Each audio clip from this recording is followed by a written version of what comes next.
रामाय रामभद्राय रामचंद्राय वेधसे रघुनाथाय नाथाय सीतायाः पतये नमः।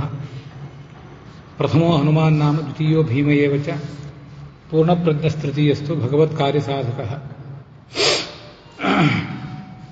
मिथ्यासिद्धान्तदुर्ध्वान्त विध्वंसन विचक्षणः जयतीर्थाख्यतरणिर्भासताम्नो हृदम्बरे तपोविद्या विरक्त्यादि सद्गुणमुखाकरानहम् वादिराजगुरून् वन्दे हयग्रीवदयाश्रयान्। श्रीसत्यवरदुग्धाब्धे रुक्तिथा धरणीतरे सुधा श्रीसत्यधर्माख्या पावयेत् स्मरतः सतः। आसेतो रातुषाराद्रेः यो दिशा जितवान् मुहुः सत्यध्यानगुरुः पातु यतीन्द्रैरपि पूजितः।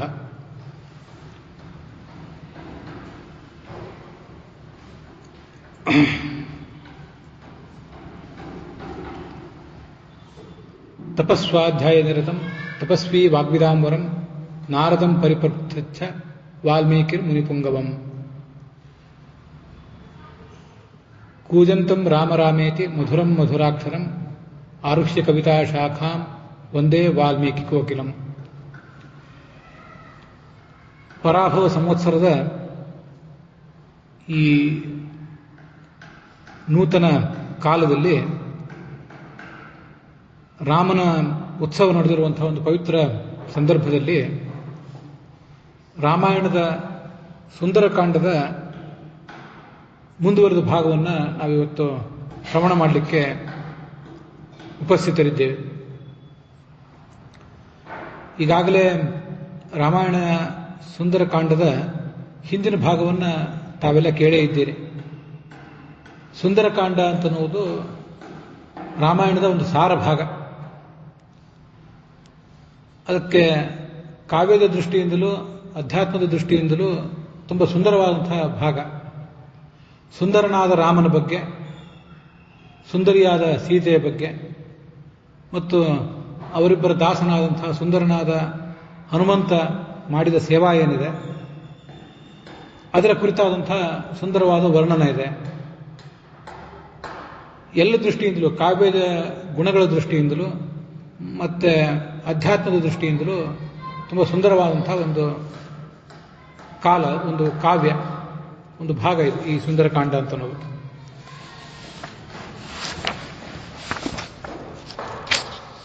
ಈಗ ನಾವಿದನ್ನು 7 ದಿವಸ ಏನು ನೋಡಲಿಕ್ಕೆ ತೊಡಗಿದ್ದೇವೆ. ಈಗ ಈ ಸುಂದರಕಾಂಡ ಮುಕ್ತಾಯ ಕಾಣಬೇಕು. ಈಗಾಗಲೇ ಸುಮಾರು 30 ಸರ್ಗಗಳು ಸಮಾಪ್ತ ಆಗಿವೆ. ಈ ಹಿಂದೆ ಏನು ಕಥೆ ಆಗಿರಬಹುದು ಅದನ್ನು ಒಂದು ಬಾರಿ ಸೂಕ್ಷ್ಮವಾಗಿ ಅವಲೋಕನ ಮಾಡೋಣ ಒಂದು 2 ನಿಮಿಷಗಳಲ್ಲಿ. ಈಗ ನಾವೇನು ಪ್ರವಚನ ಇದನ್ನು ಆಲಿಸುವವರಿದ್ದೇವೆ, ಇದನ್ನು ವಾಲ್ಮೀಕಿ ರಾಮಾಯಣಕ್ಕನುಸಾರವಾಗಿ, ಹಾಗೆ ಶ್ರೀಮದ್ ಆಚಾರ್ಯರು ಕೊಟ್ಟಿರುವಂತಹ ತಾತ್ಪರ್ಯ ಏನಿದೆ ರಾಮಾಯಣ ತಾತ್ಪರ್ಯ ಅದಕ್ಕನುಸಾರವಾಗಿ, ಮತ್ತೆ ಸತ್ಯಧರ್ಮ ಸ್ವಾಮಿಗಳು ಈ ಸುಂದರಕಾಂಡಕ್ಕೆ ಏನು ವ್ಯಾಖ್ಯಾನ ಮಾಡಿದ್ದಾರೆ ಅದಕ್ಕನುಸಾರವಾಗಿ ನಾವು ನೋಡುವರಿದ್ದೇವೆ. ಅದಕ್ಕೆ ಆರಂಭದಲ್ಲಿ ಶ್ರೀಮದ್ ಆಚಾರ್ಯರನ್ನ, ಜಯತೀರ್ಥರನ್ನ, ವಾದಿರಾಜರನ್ನ ನಾವು ಸ್ತುತಿಸಿದ್ದೇವೆ. ಹಾಗೆ ಸತ್ಯಧರ್ಮ ಸ್ವಾಮಿಗಳನ್ನು ಕೂಡ ಸ್ತುತಿಸಿದ್ದೇವೆ. ಇವತ್ತು ಸತ್ಯಧ್ಯಾನ ಸ್ವಾಮಿಗಳ ಆರಾಧನೆ, ಅವರನ್ನು ಕೂಡ ಸ್ತುತಿಸಿದ್ದೇವೆ. ಸಮಾಜದಲ್ಲಿ ಇವತ್ತು ಬೇರೆ ಬೇರೆ ಭಾಗಗಳಲ್ಲಿ ಬೇರೆ ಬೇರೆ ವಿದ್ವಾಂಸರಲ್ಲಿ ಏನೊಂದು ವಿದ್ಯೆ ಕಾಣುತ್ತದೆ, ಅದು ಸತ್ಯಧ್ಯಾನವೆಂಬ ಒಂದು ಮೂಲ ಗಂಗೋತ್ರಿಯಿಂದ ಹರಿದು ಬಂದಂಥ ವಿದ್ಯೆ ಎಂಬ ಗಂಗೆ. ಯತೀಂದ್ರೈರಪಿ ಪೂಜಿತಃ. ಅನೇಕ ಮೂಲದ ಯತೀಂದ್ರರು ಕೂಡ ಸತ್ಯಧ್ಯಾನ ಸ್ವಾಮಿಗಳ ಶಿಷ್ಯರಾಗಿ ಶಾಸ್ತ್ರಗಳನ್ನು ಅಧ್ಯಯನ ಮಾಡಿದರು. ಹೀಗೆ ಶಾಸ್ತ್ರವೆಂಬ ಗಂಗೆಯನ್ನು, ವಿದ್ಯೆ ಎಂಬ ಗಂಗೆಯನ್ನು ಸಮಾಜದಲ್ಲಿ ಎಲ್ಲ ಮೂಲಕ್ಕೂ ಕೂಡ, ಎಲ್ಲ ಮೂಲಗಳಿಗೂ, ಎಲ್ಲ ಮೂಲೆಗಳಿಗೂ ತಲುಪಿಸಿದರು. ಇವತ್ತು ಅದು ಹರಿದು ಬರ್ತಾ ಇದೆ. ಅದಕ್ಕಾಗಿ ಅವರನ್ನು ಕೂಡ ಸ್ತುತಿಸಿದ್ದೇವೆ ನಾವು.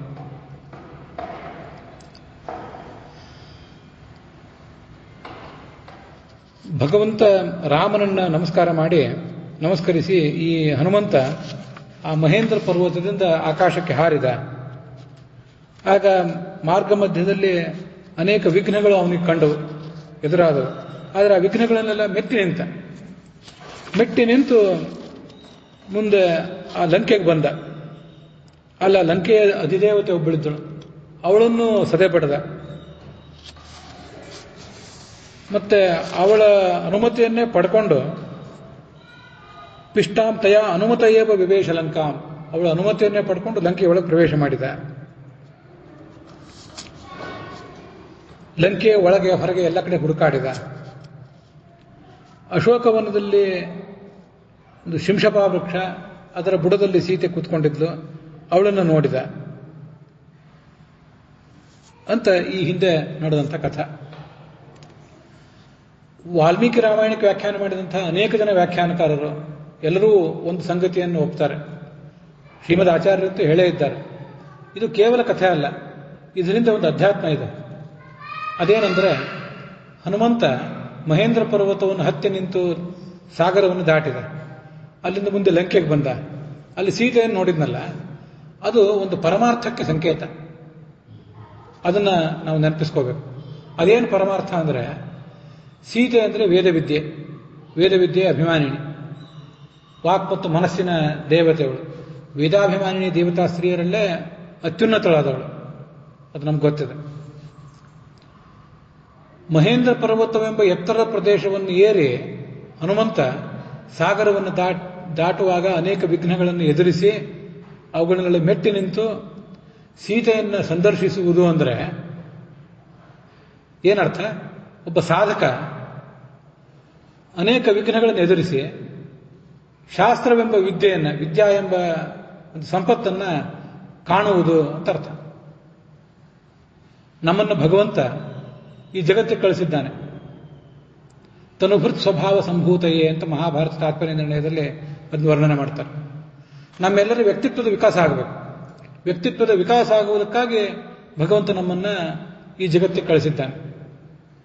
ಆ ವ್ಯಕ್ತಿತ್ವ ವಿಕಾಸ ಅಂದ್ರೆ ಏನು? ಶಾಸ್ತ್ರದ ಮೂಲಕ ಶ್ರವಣ, ಮನನ, ಧ್ಯಾನ ಇತ್ಯಾದಿಗಳನ್ನು ಮಾಡಿ ವ್ಯಕ್ತಿತ್ವ ವಿಕಾಸ ಮಾಡಿಕೊಳ್ಬೇಕು. ಅದಕ್ಕಾಗಿ ನಮ್ಮನ್ನು ಇಲ್ಲಿ ಕಳಿಸಿದ್ದಾನೆ. ಮನುಷ್ಯ ತಾನು ನಡೆದಾಡ್ತಿರುವಂತಹ ಈ ಒಂದು ಸಾಧಾರಣವಾದ ನೆಲದಲ್ಲೇ ಅಲ್ಲೇ ಓಡಾಡ್ತಾ ಇದ್ರೆ, ಎತ್ತರಕ್ಕೆ ಅವನು ಬೆಳೀದೇ ಹೋದ್ರೆ ಶಾಸ್ತ್ರ ಅವನ ಗಮನಕ್ಕೆ ಬರೋದಿಲ್ಲ. ಇಲ್ಲೇ ಓಡಾಡ್ತಾ ಇದ್ರೆ ಸುತ್ತಮುತ್ತಲು ಇದೇ ಕ್ಷುಲ್ಲಕರಾದ ವ್ಯಕ್ತಿಗಳು, ಕ್ಷುಲ್ಲಕರಾದ ವಸ್ತುಗಳು ಇವೇ ಕಾಣಿಸ್ತಿರ್ತವೆ. ಅವುಗಳಲ್ಲೇ ಅವನ ಜೀವನ ಸವದು ಹೋಗಿಬಿಡ್ತದೆ. ಅದಕ್ಕೆ ಶಾಸ್ತ್ರ ಕಾಣಬೇಕು ಅಂತಿದ್ರೆ ಎತ್ತರದ ಜಾಗಕ್ಕೆ ಹೋಗಬೇಕು ಮನುಷ್ಯ. ಅದಕ್ಕಾಗಿ ಅವನಿಗೆ ಉಪನಯನ ಮಾಡ್ತಿರ್ತಾರೆ. ಉಪನಯನ ಮಾಡುವುದು ಅಂದ್ರೆ ಶಾಸ್ತ್ರದ ಸಮೀಪ ಕರ್ಕೊಂಡು ಹೋಗೋದು, ಅಥವಾ ಉಪ ಅಂದ್ರೆ ಎತ್ತರ ಅಂತ ಅರ್ಥ. ಎತ್ತರಕ್ಕೆ ಕರ್ಕೊಂಡು ಹೋದ್ರೆ ಸುತ್ತಮುತ್ತಲಿರುವ ಸಂಗತಿಗಳೆಲ್ಲ ಕಾಣಿಸ್ತವೆ, ನಮ್ಗೆ ಗೊತ್ತಿದೆ. ವೀಕ್ಷಣಾ ಗೋಪುರ ಅಂತ ಇರ್ತಿರ್ತವೆ ಅಲ್ಲಲ್ಲಿ, ಅದನ್ನು ಹತ್ತಿ ನಿಂತರೆ ಸುತ್ತಮುತ್ತಲಿನ ಸಂಗತಿಗಳೆಲ್ಲ ಕಾಣಿಸ್ತವೆ. ಹಾಗೆ ಮಹೇಂದ್ರ ಪರ್ವತವೆಂಬ ಎತ್ತರದ ಸ್ಥಾನವನ್ನು ಏರುವುದು ಅಂದ್ರೆ ಒಬ್ಬ ಸಾಧಕ ಎತ್ತರದ ಪ್ರದೇಶಕ್ಕೆ ಹೋಗುವುದು ಅಂತ ಅದರ ಅರ್ಥ. ಹನುಮಂತ ಅಂದ್ರೆ ಅವನು ಜೀವೋತ್ತಮ, ಎಲ್ಲ ಜೀವರ ಅಭಿಮಾನಿ, ಮುಂದೆ ಚತುರ್ಮುಖ ಬ್ರಹ್ಮ ಆಗಬೇಕಾದವನು. ಅವನಿಗೆ ಕಾಲಾಭಿಮಾನಿ ರೂಪ ಒಂದು ಮತ್ತೆ ಜೀವಾಭಿಮಾನಿ ರೂಪ ಒಂದು, ಎರಡು ರೂಪ ಇದೆ ಅಂತ ಭಾಗವತ ತಾತ್ಪರ್ಯ ವರ್ಣನೆ ಮಾಡುವಂತೆ. ಕಾಲಕ್ಕೂ ಅವನ ಅಭಿಮಾನಿ, ಹಾಗೆ ಜೀವಕ್ಕೂ ಅವನ ಅಭಿಮಾನಿ. ನಾವೆಲ್ಲ ಜೀವರು ಏನು ಮಾಡಬೇಕು ಅನ್ನೋದನ್ನು ಅವನು ಈ ಕಥೆಯ ಮೂಲಕ ತೋರಿಸಿಕೊಟ್ಟಿದ್ದಾನೆ.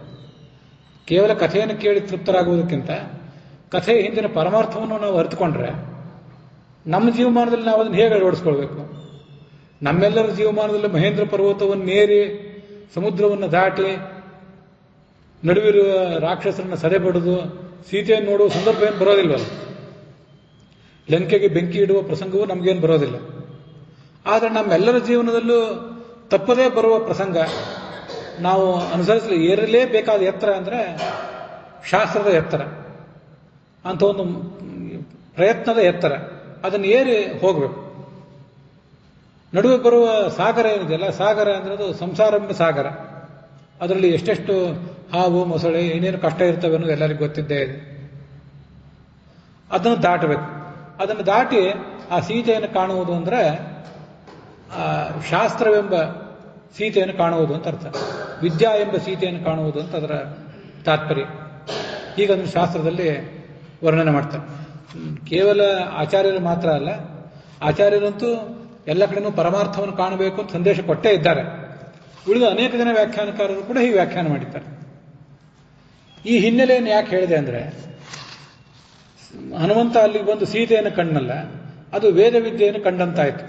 ಅದು ಮುಂದೇನು ಇವತ್ತಿನ ಶ್ಲೋಕ ನಾವೇನು ನೋಡಬೇಕಾಗಿದೆ, ಅದಕ್ಕದು ಪೂರಕವಾಗಿದೆ ಈ ಕಥೆ. ಏವಂ ಬಹುವಿಧಾಂ ಚಿಂತಾಂ ಚಿಂತಯಿತ್ವಾ ಮಹಾಕಪಿ ಸಂಶವೇ ಮಧುರಂ ವಾಕ್ಯಂ ವೈದೇಹ್ಯ ವ್ಯಾಜಹಾರ. ಆ ಹನುಮಂತ ಅಲ್ಲಿ ಮೇಲೆ ವೃಕ್ಷದಲ್ಲಿ ಕೂತ್ಕೊಂಡಿದ್ದ. ಸೀತೆಗೆ ನನ್ನ ಬಗ್ಗೆ ನಂಬಿಕೆ ಬರುವಂತೆ ಮಾಡಬೇಕು, ಅವಳಿಗೆ ಮನಸ್ಸಿಗೆ ಸಮಾಧಾನ ಕೊಡಬೇಕು, ರಾಮ ಬಂದು ಅವಳನ್ನು ಕರ್ಕೊಂಡು ಹೋಗೋನಿದ್ದಾನೆ ಅನ್ನೋದನ್ನು ಅವಳಿಗೆ ತಿಳಿ ಹೇಳಬೇಕು ಅಂತೆಲ್ಲ ಆಲೋಚನೆ ಮಾಡಿದ. ನಾನಾ ಥರದ ಆಲೋಚನೆ ಮಾಡಿ ಒಂದು ಮಧುರವಾದ ವಾಕ್ಯವನ್ನು ಅಲ್ಲಿ ಹೇಳಲಿಕ್ಕೆ ತೊಡಗಿದ. ಅದು ಹೇಗೆ? ವೈದೇಹ್ಯ ಸಂಶಯವೇ. ಅವನು ಆಡಿದ ಮಾತು ಅವಳಿಗೆ ಮಾತ್ರ ಕೇಳಿಸಿರ್ಬೇಕು ಅಂಥ ಒಂದು ಮಾತನ್ನು ಆಡಿದ. ಅಲ್ಲಿ ಸತ್ಯಧರ್ಮ ಸ್ವಾಮಿಗಳು ಕೂಡ ಅದನ್ನು ಬರೀತಾರೆ. ಅನ್ಯ ಅನಾಕಲನೇನ ಸೀತಾಕಲನಂ ಯಸ್ಮಿನ್ ಸಮೀಪ ಪ್ರದೇಶೇ ತಥಾ. ಬೇರೆ ಯಾರಿಗೂ ಅದು ಕೇಳಿಸಿರಬಾರ್ದು, ಅವಳಿಗೆ ಮಾತ್ರ ಕೇಳಿರ್ಬೇಕು ಅಂಥ ಮಾತನ್ನು ಆಡಿದ. ಈಗ ಅವನು ಮುಂದೆ ಆಡಿರೋ ಮಾತಿದೆಯಲ್ಲ, ಅದು ರಾಮನ ಗುಣವರ್ಣನ. ಅದು ರಾಮನ ಹಿನ್ನೆಲೆ, ಅವನು ಯಾವ ವಂಶದಲ್ಲಿ ಹುಟ್ಟಿದ, ಅವನ ಗುಣ ಏನು ಅನ್ನೋದ್ರ ಬಗ್ಗೆ ಮುಂದೆ ವರ್ಣನೆ ಇದೆ. ರಾಮನ ಬಗ್ಗೆ ಅಲ್ಲಿದ್ದವ್ರಿಗೆ ಬೇರೆ ಯಾರಿಗೂ ಕೇಳಬಾರ್ದು. ರಾಕ್ಷಸಿಯರು ಅವರಿಗೆಲ್ಲ ಕೇಳಿ ಏನು ಉಪಯೋಗ ಇಲ್ಲ. ತ್ರಿಜಟ ಅಂತ ಒಬ್ಳು ರಾಕ್ಷಸಿ ಇದ್ರು, ಅವಳು ಒಬ್ಳಿಗೆ ಕೇಳಿದ್ರೆ ಅಡ್ಡಿ ಇಲ್ಲ. ಉಳಿದವ್ರು ಯಾರಿಗೂ ಅದು ಕೇಳಬಾರ್ದು. ಅದೆಲ್ಲ ತಾವೆಲ್ಲ ಕಥೆ ಕೇಳಿದ್ದೀರಿ, ಗೊತ್ತಿದ್ದೇ ಇದೆ. ಅಲ್ಲಿ ಇನ್ನೊಂದು ಸಂಕೇತವೂ ಇದೆ. ಶಾಸ್ತ್ರದ ವಿದ್ಯೆಯ ಎದುರಿಗೆ ಕೂತಿದ್ದಾನೆ ಹನುಮಂತ. ಸೀತೆ ಅಂದರೆ ಶಾಸ್ತ್ರ ವಿದ್ಯೆ, ಅವಳು ಎದುರಿಗೆ ಕೂತಿದ್ದಾನೆ. ಅವಳ ಎದುರಿಗೆ ಕೂತು ರಾಮನ ಗುಣವರ್ಣನ ಮಾಡ್ತಿದ್ದಾನೆ. ಆ ಗುಣವರ್ಣನ ಬೇರೆ ಯಾರಿಗೂ ಕೇಳ್ತಕ್ಕದ್ದಲ್ಲ. ಅಯೋಗ್ಯರಾದವರು ಯಾರಿದ್ದಾರೆ, ಅನಾರ್ಯಕಾಯ ಅನೃಜವೇ, ಇಂಥವ್ರು ಯಾರಿಗೂ ಹೇಳಬೇಡ ಅಂತ ಶಾಸ್ತ್ರ ತನ್ನನ್ನು ಓದ್ಲಿಕ್ಕೆ ಬಂದಿರ್ತಾನಲ್ಲ, ಶಾಸ್ತ್ರವನ್ನು ಓದ್ಲಿಕ್ಕೆ ಯಾರು ಸಾಧಕ ಹೋಗಿರ್ತಾನಲ್ಲ, ಅವನಿಗೆ ಶಾಸ್ತ್ರ ಹೇಳ್ತದಂತೆ, ನೀನು ನನ್ನನ್ನು ಓದಿದ್ದು ಸರಿ, ಮುಂದೆ ಇದನ್ನು ಯಾರಾದರೂ ಮೂರ್ಖರಿಗೆ, ಅಸೂಯಾಪರರಿಗೆ, ಇಂದ್ರಿಯ ನಿಗ್ರಹವಿಲ್ಲದವರಿಗೆ, ದುರಾಗ್ರಹ ಇದ್ದವರಿಗೆ ನನ್ನನ್ನು ಹೇಳಿ ಹಾಳು ಮಾಡಬೇಡ ಅಂತ ಶಾಸ್ತ್ರವೇ ಕೇಳ್ಕೊತದಂತೆ. ವಿದ್ಯಾಹ ವೈ ಬ್ರಾಹ್ಮಣ ಮಾಜಕಾಮ ಅಂತ ವೇದ ಹೇಳ್ತದೆ. ಭಗವಂತನ ಗುಣವರ್ಣನೆ ಮಾಡ್ಲಿಕ್ಕೆ ಹೊರಟಿದ್ದಾನಲ್ಲ, ಇನ್ನು ಬೇರೆ ಯಾರ್ದೋ ಕಥೆ ಹೇಳಲಿಕ್ಕೆ ಹೊರಟಿಲ್ಲ ಅವನು. ಬೇರೆ ಯಾವುದೋ ಒಂದು ಸಾಧಾರಣವಾದ ಮೆಸೇಜ್ ಅಲ್ಲ ಅದು. ಭಗವಂತನ ಗುಣವರ್ಣನ ಯಾವ ಕಿವಿಗೆ ಹೋಗಬಾರ್ದೋ ಆ ಕಿವಿಗೆ ಹೋಗಬಾರ್ದು, ಯಾವ ಕಿವಿಗೆ ಹೋಗಬೇಕೋ ಅದರ ಎದುರಿಗೆ ಮಾತ್ರ ಹೋಗಬೇಕು. ಅದು ಅಲ್ಲಿರುವಂಥ ವಿಚಾರ. ಮತ್ತೊಂದು ವೈದೇಹ್ಯ ಸಂಶ್ರವ. ಸಂಸ್ಕೃತ ಕೋಶಗಳಲ್ಲಿ ಸಂಶ್ರವ ಅಂದರೆ ಒಪ್ಪಿಗೆ, ಸ್ವೀಕಾರ ಅಂತ ಅರ್ಥ. ನಾವಲ್ಲಿ ನೋಡ್ಬೇಕಾದಂಥ ಮತ್ತೊಂದು ಸಂಗತಿಯೂ ಇದೆ. ಅದೇನೆಂದರೆ, ಈ ರಾಮನನ್ನ ಮೊದಲು ಕಂಡಿದ್ದಾನೆ ಹನುಮಂತ, ಸೀತೆಯನ್ನು ಮೊದಲು ಕಂಡಿಲ್ಲ ಅವನು. ರಾಮನನ್ನು ಮೊದಲು ಕಂಡಿದ್ದಾನೆ, ರಾಮನ ಗುಣಗಳನ್ನು ಪ್ರತ್ಯಕ್ಷ ನೋಡಿದ್ದಾನೆ. ಅದನ್ನೀಗ ಸೀತೆ ಎದುರಿಗೆ ಬಂದು ಸೀತೆಗೆ ರಾಮನ ಬಗ್ಗೆ ಹೇಳುವವನಿದ್ದಾನೆ. ಸೀತೆಯನ್ನು ನಾನು ನೋಡಿ ಬಂದೆ ಅಂತ ರಾಮನಿಗೆ ಹೋಗಿ ಹೇಳುವವನಿದ್ದಾನೆ. ರಾಮನ ಗುಣವರ್ಣನವನ್ನು ಸೀತೆ ಎದುರಿಗೆ ಮಾಡಬೇಕಾದ್ರೆ ಸೀತೆಗೆ ಅದು ಒಪ್ಪಿಗೆ ಆಗಬೇಕು. ರಾಮ ವೇದ ಪ್ರತಿಪಾದ್ಯ, ಸೀತೆ ಅವಳು ವೇದ ವಿದ್ಯಾ. ರಾಮನಲ್ಲಿ ತಾನೇನು ಗುಣಗಳನ್ನು ಕಂಡುಕೊಂಡಿದ್ದಾನೆ ಅದನ್ನು ಇಲ್ಲಿ ಬಂದು ಹೇಳಬೇಕು ಅಂದರೆ ಅವಳಿಗೆ ಒಪ್ಪಿಗೆ ಆಗಬೇಕು. ಅವಳಿಗೆ ಒಪ್ಪಿಗೆ ಆಗದೇ ಇರುವ ಗುಣಗಳನ್ನು ಹೇಳಿದರೆ ಅದು ಹೇಳಿದಂತೆ ಅಲ್ಲ. ಇದರಲ್ಲಿ ಗಮನಿಸಬೇಕಾದ್ದೇನೆಂದರೆ, ಭಾಗವತ ತಾತ್ಪರ್ಯದಲ್ಲಿ 3 ವಿಧವಾದ ಯೋಗಿಗಳನ್ನು ಹೇಳ್ತಾರೆ. ಭಕ್ತಿ ಯೋಗಿಗಳು, ಜ್ಞಾನ ಯೋಗಿಗಳು ಮತ್ತು ಕರ್ಮಯೋಗಿಗಳು ಅಂತ. ಅದೆಲ್ಲದರ ಶ್ಲೋಕಗಳನ್ನು ಬಹಳ ವಿವರಗಳನ್ನು ನಾವೀಗ ನೋಡಬೇಕಾದ್ದಿಲ್ಲ. ಭಕ್ತಿಯೋಗಿಗಳಾದ ದೇವತೆಗಳು ಶಾಸ್ತ್ರಗಳನ್ನು ಓದಬೇಕಾದ ಅಗತ್ಯ ಇಲ್ಲಂತೆ ಅವರಿಗೆ. ನಾವೆಲ್ಲ ಮೊದಲು ಶಾಸ್ತ್ರವನ್ನು ಓದಿ ಕಷ್ಟಪಟ್ಟು ಸಂಸ್ಕೃತ ಭಾಷೆಯನ್ನು ಇತ್ಯಾದಿಗಳನ್ನು ಕಲಿತು ಆಮೇಲೆ ಶಾಸ್ತ್ರವನ್ನು ಓದಿ ಅಲ್ಲಿ ಏನಿದೆ ಅಂತ ಅರ್ಥ ಮಾಡ್ಕೊಳ್ಳೋ ಪ್ರಯತ್ನ ಪಡ್ತೇವೆ. ಅಷ್ಟಾದರೂ ಪೂರ್ಣವಾಗಿ ಅರ್ಥ ಆಗ್ತದೆ ಅಂತ ನಿಶ್ಚಿತ ಇಲ್ಲ.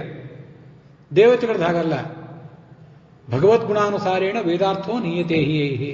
ಭಗವಂತನ ಗುಣಗಳನ್ನು ಅವರು ಸ್ವಾಭಾವಿಕವಾಗಿ ತಿಳಿದಿರ್ತಾರಂತೆ. ಅವರ ಸ್ವರೂಪಕ್ಕೆ ಭಗವಂತನ ಗುಣಗಳನ್ನು ಸ್ವಾಭಾವಿಕವಾಗಿ ಅರಿಯುವ ಶಕ್ತಿ ಇದೆ ದೇವತೆಗಳ ಸ್ವರೂಪಕ್ಕೆ. ಅದನ್ನು ಅರಿತು ಅದಕ್ಕನುಸಾರವಾಗಿ ಮುಂದೆ ಶಾಸ್ತ್ರ ಓದಿದಾಗ ಅಲ್ಲಿ ಆ ಗುಣಗಳನ್ನು ಅವ್ರು ಕಾಣ್ತಾರೆ. ಭಗವದ್ಗುಣಾನುಸಾರೇಣ ವೇದಾರ್ಥೋ ನೀಯತೆ ಹಿ ಅಂತ ಗುಣಗಳನ್ನು ಮೊದಲು ತಾವು ಅರಿತು ಶಾಸ್ತ್ರಗಳಲ್ಲಿ ಕಾಣ್ತಾರೆ. ಮುಂದೆ ಜ್ಞಾನಯೋಗಿಗಳು ಅಂತ ಯೋಗಿಗಳು ಇರ್ತಾರಲ್ಲ, ಸನಕಾದಿಗಳು, ಇತರ ಯೋಗಿಗಳು, ಮುನಿಗಳೆಲ್ಲ, ಅವರು ಮೊದಲು ಶಾಸ್ತ್ರ ಓದಿ ಆಮೇಲೆ ಗುಣಗಳನ್ನು ಅರಿತಾರಂತೆ. ನಾವು ಮೊದಲು ಕರ್ಮಗಳನ್ನು ಮಾಡಿ ಅಂತಃಕರಣ ಸ್ವಚ್ಛ ಮಾಡಿಕೊಂಡು ಶಾಸ್ತ್ರವನ್ನು ಓದಿ ಆಮೇಲೆ ಒಂದಿಷ್ಟು ಶಾಸ್ತ್ರಾರ್ಥವನ್ನು ಅರಿತೀವಿ. ನಾವು ಕರ್ಮಯೋಗಿಗಳು. ಈ ಭಗವಂತ ಮೊದಲು, ಈ ಮುಖ್ಯ ಪ್ರಾಣ ಹನುಮಂತ ಮೊದಲು ರಾಮನನ್ನು ಕಂಡಿದ್ದಾನೆ, ಅವನ ಗುಣಗಳನ್ನು ಕಂಡಿದ್ದಾನೆ. ಅದನ್ನು ಕಂಡು ಸೀತೆ ಎದುರಿಗೆ ಆ ಗುಣಗಳನ್ನು ವರ್ಣನೆ ಮಾಡ್ಲಿಕ್ಕೆ ಬಂದಿದ್ದಾನೆ. ಅವಳು ಅದನ್ನು ಹೌದು, ನೀ ಕಂಡ ಗುಣಗಳು ಹೌದು ಅಂತ ಒಪ್ಪಬೇಕು ಅವಳು. ಯಾಕಂದ್ರೆ ಅವಳಿಂದ ಪ್ರತಿಪಾದ್ಯವಾದ ಗುಣಗಳು. ಭಗವಂತನ ಗುಣಗಳ ಪೂರ್ಣವಾದ ಪರಿಚಯ ಯಾರಿಗೂ ಇಲ್ಲ. ಆದರೂ ಸಮಸ್ತ ಪ್ರಪಂಚದಲ್ಲಿ ಅತಿ ಹೆಚ್ಚು ಪರಿಚಯ ಯಾರಿಗಾದರೂ ಇದ್ದರೆ ಅದು ಲಕ್ಷ್ಮೀದೇವಿಗೆ ಮಾತ್ರ. ಅದಾದ ಬಳಿಕನೇ ಚತುರ್ಮುಖ ಮತ್ತು ಮುಖ್ಯ ಪ್ರಾಣನ ಸ್ಥಾನ, ಅದೆಲ್ಲ ನಮ್ಗೆ ಗೊತ್ತಿದೆ. ಹಾಗಿದ್ದಾಗ ಅವಳೇನು ಶಾಸ್ತ್ರಗಳ ಮೂಲಕ ಭಗವಂತನ ಗುಣಗಳನ್ನು ಪ್ರತಿಪಾದನೆ ಮಾಡ್ತಿದ್ದಾಳೆ ಅನ್ನೋದು ಅವಳಿಗೆ ಹೆಚ್ಚು ಗೊತ್ತು. ಅವಳ ಎದುರಿಗೆ ಈ ಗುಣಗಳನ್ನು ಪ್ರತಿಪಾದನೆ ಮಾಡಿದರೆ ಅವಳು ಅದನ್ನು ಒಪ್ಪಬೇಕು, ಅವಳಿಗೆ ಅದು ಅಂಗೀಕಾರಕ್ಕೆ ಯೋಗ್ಯ ಆಗಬೇಕು. ಅದನ್ನು ಸಂಶ್ರವ ಅನ್ನೋ ಶಬ್ದದಿಂದ ವಾಲ್ಮೀಕಿಗಳು ಸೂಚನೆ ಮಾಡಿದ್ದಾರೆ. ಅವಳಿಗೆ ಅದು ಒಪ್ಪಿಗೆ ಆಗುವಂತೆ, ಅವಳಿಗೆ ಮಾತ್ರ ಕೇಳುವಂತೆ ಆ ಗುಣಗಳನ್ನೆಲ್ಲ ವರ್ಣನೆ ಮಾಡಿದ ಅಂತ ಅದರದ್ದು ಅರ್ಥ. ಹೀಗೆ ಹನುಮಂತ ಭಕ್ತಿಯೋಗಿಗಳಲ್ಲಿ ಅತಿ ದೊಡ್ಡವನು.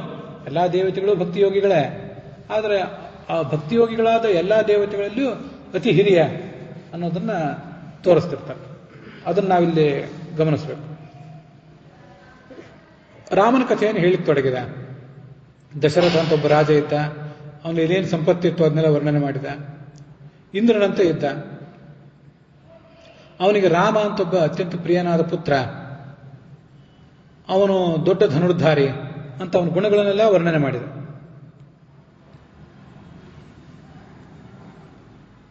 ರಾಜ ದಶರಥೋ ನಾಮ ಅಂತ ಮೊದಲು ದಶರಥನ ಗುಣಗಳನ್ನು, ಮುಂದೆ ರಾಮನ ಗುಣಗಳನ್ನು ವರ್ಣನೆ ಮಾಡಿದ. ತಸ್ಯ ಪುತ್ರ ಪ್ರಿಯೋ ಜ್ಯೇಷ್ಠ ತಾರಾಧಿಪ ನಿಭಾನನ, ಚಂದ್ರನಂತೆ ಇದ್ದ, ವಿಶೇಷಜ್ಞ, ಶ್ರೇಷ್ಠ ಸರ್ವಧನುಷ್ಮತಾಂ, ದೊಡ್ಡ ಧನುರ್ಧಾರಿ, ರಕ್ಷಿತಾ ಸ್ವಸ್ಯ ವೃತ್ತಸ್ಯ ಸ್ವಜನಸ್ಯ ಅಪಿ ರಕ್ಷಿತ. ಇದು ರಾಜರಿಗಿರಬೇಕಾದ ಅತಿ ದೊಡ್ಡ ಕ್ವಾಲಿಟಿ.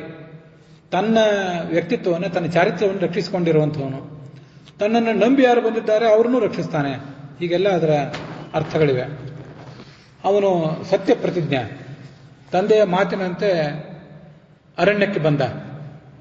ಅಲ್ಲಿ ಈ ರಾವಣ ಮಾಯಾ ಸೀತೆಯನ್ನ, ಮಾಯಾ ಜಿಂಕೆಯನ್ನ, ಮಾಯಾ ಮೃಗವನ್ನು ಸೃಷ್ಟಿಸಿ ಆ ಮೂಲಕ ಸೀತೆಯನ್ನ ಅಪಹರಿಸಿದ. ರಾಮಲಕ್ಷ್ಮಣರಿಬ್ಬರನ್ನು ದೂರ ಹೋಗುವಂತೆ ಮಾಡಿದ, ಸೀತೆಯನ್ನು ಅಪಹರಿಸಿಬಿಟ್ಟ.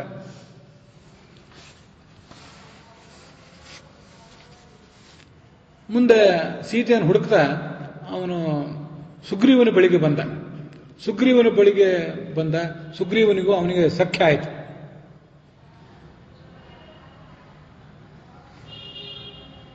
ಇಷ್ಟೆಲ್ಲ ಅವನ ಕಥೆ ಹೇಳಿದ.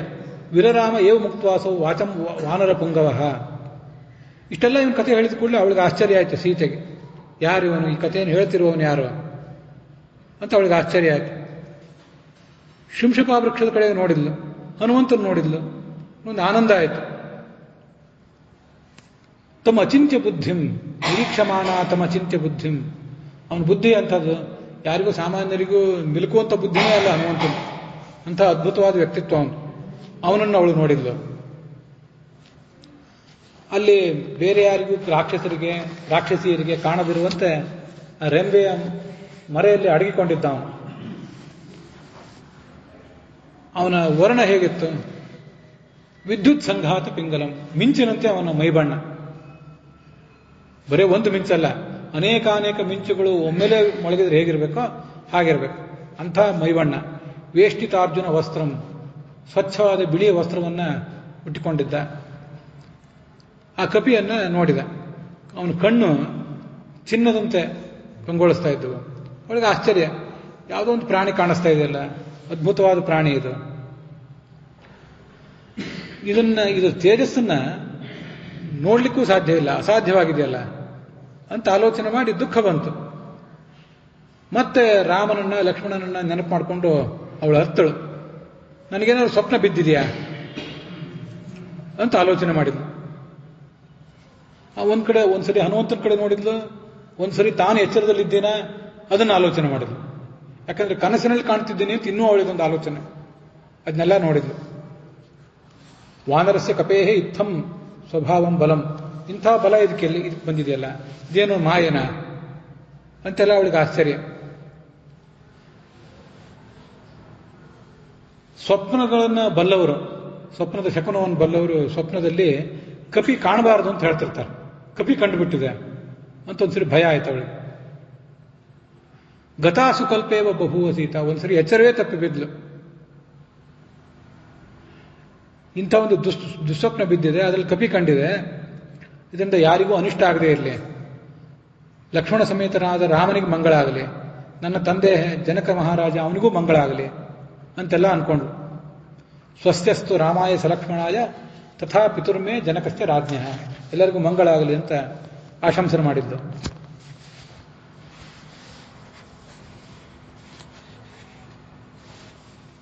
ಆಮೇಲೆ ಒಂದು ಬಾರಿ ಅನ್ಕೊಂಡು ಇದು ಸ್ವಪ್ನ ಅಲ್ಲ, ಯಾಕಂದ್ರೆ ನಾನು ನಿದ್ರೆ ಬಂದಿಲ್ಲ, ರಾಮನನ್ನು ಬಿಟ್ಟು ಇಷ್ಟು ದೂರ ಇದ್ದೇನಲ್ಲ ನಾನೀಗ, ಎಷ್ಟೋ ಕಾಲ ಆಯಿತು, ಯಾವಾಗಲೂ ತೀವ್ರವಾದ ದುಃಖವೇ ನನ್ನ ಪೀಡಿಸ್ತಾ ಇರೋದ್ರಿಂದ, ಆ ರಾಮನಿಂದ ದೂರ ಇರೋದ್ರಿಂದ ನನಗೆ ಸುಖನೂ ಇಲ್ಲ, ನಿದ್ರೆಯೂ ಇಲ್ಲ.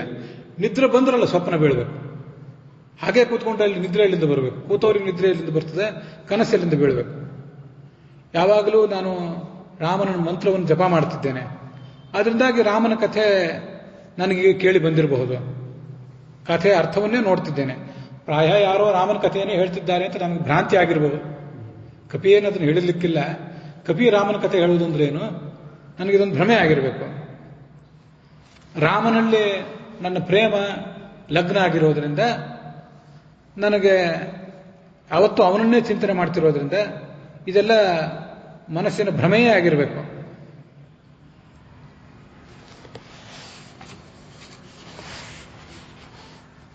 ಕಿಂ ಕಾರಣಂ ತಸ್ಯ ಹಿ ನಾಸ್ತಿ ರೂಪಂ ಸುವ್ಯಕ್ತ ರೂಪಶ್ಚ ವದತ್ಯಯಂ ಮಾಂ. ಆದರೆ ಇವನು ಮಾತ್ರ ಸ್ಪಷ್ಟವಾಗಿ ರಾಮನ ಕಥೆಯನ್ನು ಹೇಳ್ತಿದ್ದಾನೆ. ಇದೇನೋ ಭ್ರಮೆ ಅಂತ ನಾನು ಅನ್ಕೋತೀನಿ, ಆದರೆ ಇದೇ ಎಂಥ ಭ್ರಮೆ ಇದು, ಹೇಗೆ ನನಗೆ ಕಾಣಿಸ್ತಾ ಇದೆ ಅಂತ ಒಂದು ಪ್ರಾರ್ಥನೆ ಮಾಡಿದ್ರು. ನಮೋಸ್ತು ವಾಚಸ್ಪತಯೇ ಸವಜ್ರಿಣೆ ಸ್ವಯಂಭುವೇ ಚೈವ ಹುತಾಶನಾಯ ಅನೇನ ಚೋಕ್ತಂ ಯಜಿದಂ ಮಮಾಗ್ರತೋ ವನೌಕಸ ತಚ್ಚ ತಥಾಸ್ತು ನಾನ್ಯಥ. ಬೃಹಸ್ಪತಿಗೆ ನಮಸ್ಕಾರ ಮಾಡ್ತೇನೆ, ಮತ್ತೆ ಆ ಬೃಹಸ್ಪತಿಯ ಶಿಷ್ಯನಾದಂಥ ಇಂದ್ರನಿಗೆ ನಮಸ್ಕಾರ ಮಾಡ್ತೇನೆ. ಇಂದ್ರ ಅವನು ಯಾಕೆ ನಮಸ್ಕಾರ ಮಾಡಿದ್ದಾಳೆ ನೋಡೋಣ ಮುಂದೆ. ಚತುರ್ಮುಖ ಬ್ರಹ್ಮನಿಗೆ ನಮಸ್ಕಾರ ಮಾಡ್ತೀನಿ, ಅಗ್ನಿಗೆ ನಮಸ್ಕಾರ ಮಾಡ್ತೀನಿ. ಈ ಕಪಿ ಇದೇನೇನು ವರ್ಣನೆ ಮಾಡಿತಲ್ಲ ರಾಮನ ಕಥೆಯನ್ನು, ಅವನು ಸೀತೆಯನ್ನು ಹುಡುಕ್ತಾ ಬಂದಿದ್ದಾನೆ ಅಂತ ಕಥೆಯನ್ನು ಹೇಳ್ತಲ್ಲ, ಅದೆಲ್ಲ ಸತ್ಯವೇ ಆಗಲಿ, ವ್ಯತ್ಯಾಸ ಆಗದೇ ಇರಲಿ. ಯಾಕೆ ಇಂದ್ರನನ್ನು ನೆನಪು ಮಾಡಿಕೊಂಡ್ಲು, ಯಾಕೆ ಬೃಹಸ್ಪತಿಯನ್ನು ನೆನಪು ಮಾಡಿಕೊಂಡ್ಲು, ಚತುರ್ಮುಖ ಬ್ರಹ್ಮನನ್ನು ಯಾಕೆ, ಅಗ್ನಿಯನ್ನು ಯಾಕೆ ನೆನಪು ಮಾಡಿಕೊಂಡ್ಲು ಅನ್ನೋದನ್ನು ನೋಡಬೇಕು. ಇಂದ್ರ ಎಲ್ಲ ದೇವತೆಗಳಿಗೂ ಹಿರಿಯ. ಈ ಇಂದ್ರಿಯಾಭಿಮಾನ, 5 ಜ್ಞಾನೇಂದ್ರಿಯ 5 ಕರ್ಮೇಂದ್ರಿಯ ಇದೆಯಲ್ಲ, ಇದೆಲ್ಲ ಅದಕ್ಕೆಲ್ಲ ದೇವತೆಗಳಿದ್ದಾರೆ, ಅವರೆಲ್ಲರ ಹಿರಿಯ ಇಂದ್ರ. ಅದಕ್ಕೆ ಇಂದ್ರನನ್ನು ನೆನಪು ಮಾಡಿಕೊಂಡು, ಮತ್ತೆ ನಮ್ಮ ಮನಸ್ಸೇನಿದೆಯಲ್ಲ ಅದರಲ್ಲಿ ಸೂಕ್ಷ್ಮ ಮನಸ್ಸು ಮತ್ತು ಸ್ಥೂಲ ಮನಸ್ಸು ಅಂತ 2 ಥರ ಇದೆ ಅಂತ ಆಧುನಿಕ ವಿಜ್ಞಾನ ಹೇಳುವುದು ಆ ಕಡೆ ಇರಲಿ, ಶಾಸ್ತ್ರವೂ ಹೇಳಿದೆ. ಬೃಹದಾರಣ್ಯಕ ಉಪನಿಷತ್ತಿನಲ್ಲಿ ಅದನ್ನು ವರ್ಣನೆ ಮಾಡಿದ್ದಾರೆ. ಅದರಲ್ಲಿ ಸೂಕ್ಷ್ಮ ಮನಸ್ಸಿಗೆ ಗರುಡ ಶೇಷ ರುದ್ರರು ದೇವತೆಗಳು, ಸ್ಥೂಲ ಮನಸ್ಸಿಗೆ ಇಂದ್ರ ದೇವತೆ. ಹೊರ ಮನಸ್ಸಿನಿಂದಲೇ ನಾವು ಜೀವನ, ನಮ್ಮ ಕೆಲಸ ಇತ್ಯಾದಿಗಳನ್ನು ಮಾಡೋದು. ಹೀಗೆ ಎಲ್ಲ ಇಂದ್ರಿಯಗಳ ಅಭಿಮಾನಿಗಳ ದೇವತೆಗಳ ಒಡೆಯ ಅವನು, ಸ್ಥೂಲ ಮನಸ್ಸಿನ ದೇವತೆ ಕೂಡ. ಆದ್ರಿಂದ ಅವನಿಗೆ ನಮಸ್ಕಾರ ಮಾಡಿದ್ಲು. ಅವನು ಗುರುವಾದಂಥ ಬೃಹಸ್ಪತಿಗೆ ನಮಸ್ಕಾರ ಮಾಡಿದ್ಲು. ಚತುರ್ಮುಖ ಬ್ರಹ್ಮ ಎಲ್ಲರಿಗೂ ಹಿರಿಯ, ಎಲ್ಲ ದೇವತೆಗಳಿಗೂ ಹಿರಿಯ, ಅವನಿಗೆ ನಮಸ್ಕಾರ ಮಾಡಿದ್ಲು. ಮತ್ತೆ ಯಜ್ಞೇಶ್ವರನಾದಂಥ ಅಗ್ನಿಗೆ ನಮಸ್ಕಾರ ಮಾಡಿದ್ಲು. ಯಾಕೆ ಅಲ್ಲಿ ಹೇಳ್ತಾರೆ ಸತ್ಯಧರ್ಮ ಸ್ವಾಮಿಗಳು, ಬೃಹಸ್ಪತಿಯೇ ಗೀಷ್ಪತಿತ್ವಾತ್ತಸ್ಯ ನಮನಂ, ಅವನು ಮಾತಿನ ದೇವತೆ ಬೃಹಸ್ಪತಿ. ಇಂದ್ರ 3 ಲೋಕದ ಒಡೆಯಾದ್ರಿಂದ ಅವನಿಗೆ ನಮಸ್ಕಾರ. ಸ್ವಯಂಭೂ ಚತುರ್ಮುಖ ಬ್ರಹ್ಮ 3 ಲೋಕಕ್ಕೂ ಒಡೆಯನಾದ್ರಿಂದ ಅವನಿಗೆ ನಮಸ್ಕಾರ. ಹುತಾಶನಾಯ ವಾಗಧಿಷ್ಠಾತೃತ್ವಾತ್. ಬೃಹಸ್ಪತಿ ಅಂದ್ರೆ ದೇವತೆಗಳ ಗುರು, ಅದು ಸರಿ. ಈ ಅಗ್ನಿ ನಿರ್ದಿಷ್ಟವಾಗಿ ಬೃಹಸ್ಪತಿಗಿಂತ ಸಣ್ಣವನು, ಯೋಗ್ಯದ ದೃಷ್ಟಿಯಿಂದ ಸಣ್ಣವನಿರಬಹುದು, ಆದರೆ ಅಗ್ನಿರ್ವೈ ವಾಗ್ಭೂತ್ವ ಮುಖಂ ಪ್ರಾವಿಶತ್ ಅಂತ ಉಪನಿಷತ್ತು ಹೇಳುವಂತೆ ವಾಕ್ಯನ ದೇವತೆ ಅಗ್ನಿಯೂ ಕೂಡ ಒಬ್ಬ. ಆದ್ದರಿಂದ ಆ ಅಗ್ನಿಯನ್ನು ಸ್ಮರಣ ಮಾಡಿಕೊಂಡು ಇದರಿಂದ ನಮಗೆಲ್ಲರಿಗೂ ಒಳ್ಳೆಯದಾಗಲಿ, ಇದು ತಪ್ಪಾಗದೇ ಇರಲಿ ಅಂತ ಅವಳು ಆಲೋಚನೆ ಮಾಡಿದ್ಳು. ಅವನು ಅಲ್ಲಿಂದ ಕೆಳಗಿಳಿದು ಬಂದ. ಅವಳಿಗೇನೋ ಆತಂಕ ಆಗಿತ್ತಲ್ಲ, ಆತಂಕ ಆಗಿದ್ದನ್ನು ನೋಡಿ ಅವನಿಗೂ ದುಃಖ ಅನಿಸಿತು. ಅದು ಸಮೀಪಕ್ಕೆ ಬಂದು ನಮಸ್ಕಾರ ಮಾಡಿದ. ಶಿರಸ್ಸಂಜಲಿ ಮಾದಾಯ ಸೀತಾ ಮಧುರಯಾಗಿರ. ತಲೆ ಮೇಲೆ ಕೈ ಮುಗಿದಿದ್ದ, ಅವಳಿಗೆ ಮಧುರವಾದ ಮಾತನ್ನು ಹೇಳಿದ. ಅವನಿಗೂ ದುಃಖ ಆಗಿತ್ತು, ಇವಳಿಗಾಗಿದ್ದ ದುಃಖ ನೋಡಿ ಅವನಿಗೂ ಕೂಡ ಖೇದ ಆಗಿತ್ತು. ಏನು ಹೇಳಿದ? ನೀನು ನಿಷ್ಕಳಂಕಳು, ರಾವಣನ ಸಮೀಪ ಇದ್ರೂ ಕೂಡ ಯಾವುದೇ ಥರದ ದೋಷ ನಿನಗೆ ಹುಟ್ಟಿಲ್ಲ, ತಟ್ಟಿಲ್ಲ. ಮತ್ತೆ ರಾಜಕನ್ಯೆ ಆದರೂ ಕೂಡ ನಿನ್ನ ಬಟ್ಟೆ ಬರೆ ಅದಕ್ಕೆ ತಕ್ಕಂತೆ ಇಲ್ಲ, ಮಲಿನವಾಗಿ ಯಾವುದೋ ವಸ್ತ್ರ ಉಟ್ಕೊಂಡಿದ್ದು ಬಿಟ್ಟಿದ್ದಿ. ನೀನು ಯಾರು? ನೀನೇನು ದೇವತೆಗಳಿಗೆ ಕುಲಕ್ಕೆ ಸಂಬಂಧಪಟ್ಟವಳ, ಅಸುರಳ, ನಾಗ, ಗಂಧರ್ವರ, ಏಕಾದಶಿ ರುದ್ರರಲ್ಲಿ ಯಾರ್ದಾರು ಒಬ್ಬಳು ಪತ್ನಿಯ, ಸಪ್ತ ಮರುತ್ತುಗಳಿದ್ದಾರೆ ಅವರಲ್ಲಿ ಯಾರ್ದಾರು ಪತ್ನಿಯ, ಅಷ್ಟವಸುಗಳ ಪತ್ನಿಯರಲ್ಲಿ ಯಾರು ಒಬ್ಬಳ,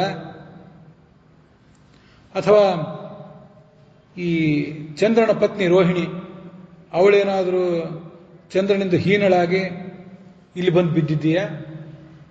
ಇನ್ನೊಬ್ಬಳಿದ್ದಾಳೆ ಅರುಂಧತಿ ಅಂತ, ವಸಿಷ್ಠನ ಪತ್ನಿ. ನಮಗೆಲ್ಲ ಮದುವೆ ಮಾಡಬೇಕಾದ್ರೆ ವಸಿಷ್ಠಸ್ಯ ಅರುಂಧತಿ ಅಂತ ತೋರಿಸ್ತಿರ್ತಾರೆ. ವಸಿಷ್ಠನಿಗೆ ಅರುಂಧತಿ ಹೇಗೆ ಸಹಚಾರಿಣಿ ಆಗಿರ್ತಾಳೋ ಹಾಗೆ ಈ ಕನ್ಯೆ ಆ ವರನಿಗೆ ಸಹಚಾರಿಣಿ ಆಗಿರಲಿ ಅಂತ ತೋರಿಸ್ತಿರ್ತಾರೆ. ಆ ಅರುಂಧತಿಯೇ ನೀನ ಅಂತ ಹೀಗೆಲ್ಲ ಅವಳನ್ನು ಕೇಳಿದೆ. ಯಾರಾದರೂ ನಿನ್ನ ತಂದೆ, ಅಣ್ಣ ತಮ್ಮಂದರು ಯಾರಾದರೂ ಏನಾದರೂ ಖೇದಕ್ಕೊಳಗಾಗಿದ್ದಾರಾ, ತೊಂದರೆಗೊಳಗಾಗಿದ್ದಾರಾ? ಯಾತಕ್ಕೆ ನೀನು ದುಃಖ ಪಡ್ತಾ ಇದ್ದೆ? ಆದರೆ ಒಂದಂತೂ ನನಗೆ ಸ್ಪಷ್ಟ ಆಗ್ತದೆ, ನೀನು ಅಳುತ್ತಿರುವುದನ್ನು ನೋಡಿದ್ರೆ, ಮತ್ತೆ ನಿಶ್ವಾಸ ಬಿಡ್ತಿರುವುದನ್ನು ನೋಡಿದ್ರೆ, ಭೂಮಿಯನ್ನು ಮುಟ್ಟಿ ಇರುವುದನ್ನು ನೋಡಿದರೆ, ಭೂಮಿ ಮೇಲೆ ಕೂತ್ಕೊಂಡಿರ್ತಾರೆ, ಅದನ್ನು ನೋಡಿದ್ರೆ ನೀನು ದೇವತೆ ಅಲ್ಲ ಅಂತ ಗೊತ್ತಾಗ್ತದೆ. ಯಾರೋ ಒಬ್ಬಳು ರಾಜನ ಮಗಳು ಅಂತ ಇಷ್ಟು ಗೊತ್ತಾಗ್ತದೆ, ರಾಜನ ಪತ್ನಿ ಅಂತ ಗೊತ್ತಾಗ್ತದೆ. ದೇವತೆಗಳು ಈ ಭೂಲೋಕಕ್ಕೆ ಬಂದರೂ ಕೂಡ ಭೂಮಿಯಿಂದ ಸ್ವಲ್ಪ ಮೇಲೆ ಇರ್ತಾರಂತೆ, ಅವರಿಗೆ ಬೆವರಿರೋದಿಲ್ಲ. ಹೀಗೆ ಮನುಷ್ಯನ ಕೆಲವು ದುರ್ಲಕ್ಷಣಗಳಿವೆಯಲ್ಲ, ಅವ್ಯಾವೂ ಅಲ್ಲಿರೋದಿಲ್ಲ. ಹಾಗೆ ಅಂಥೇಳಿ ದೇವತೆಗಳಿಗೆ ಇಲ್ಲದೇ ಇರುವಂಥ ದುರ್ಲಕ್ಷಣಗಳು ಸೀತೆಗಿವೆ ಅಂತ ಅರ್ಥ ಅಲ್ಲ. ಅವಳೀಗ ರಾಮನ ಪತ್ನಿಯಾಗಿ ಇಲ್ಲಿ ಅವತಾರ ಮಾಡಿರೋದ್ರಿಂದ ಮನುಷ್ಯ ಹೇಗೆ ನಡ್ಕೋಬೇಕು ಹಾಗೆ ಅವಳು ಒಂದು ಸ್ವಲ್ಪ ನಡ್ಕೊಂಡಿದ್ದಾಳೆ ಅಷ್ಟೇ. ಅಷ್ಟು ಬಿಟ್ಟು ಅವಳು ಬೇರೆ ಯಾವುದೇ ದುರ್ಲಕ್ಷಣ ಇದ್ದವಳಲ್ಲ. ಅಂತೂ ನಿನ್ನನ್ನು ನೋಡಿದ್ರೆ ದೇವತಾ ಸ್ತ್ರೀ ಅಲ್ಲ, ಯಾವಳೋ ಮಾನುಷ ಸ್ತ್ರೀ ಇದ್ದಿರಬೇಕು ಅಂತ ನನಗೆ ಕಾಣಿಸ್ತದೆ. ಅದರಿಂದ ನೀನು ಯಾರು ಅಂತ ಹೇಳು.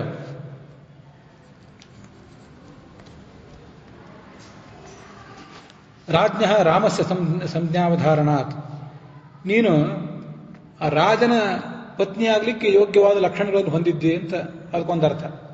ಸತ್ಯಧರ್ಮ ಸ್ವಾಮಿಗಳು ಹೇಳ್ತಾರೆ, ರಾಜ ಅಂದರೆ ರಾಮ, ಅವನ ನಾಮಸ್ಮರಣವನ್ನು ನಿರಂತರವಾಗಿ ಮಾಡ್ತಾ ಇದ್ದೀನಿ ನಾನು ನಿನ್ನ ಆವಾಗಿಂದಲೂ ಗಮನಿಸಿದ್ದೇನೆ ಅಂತ ನಾವು.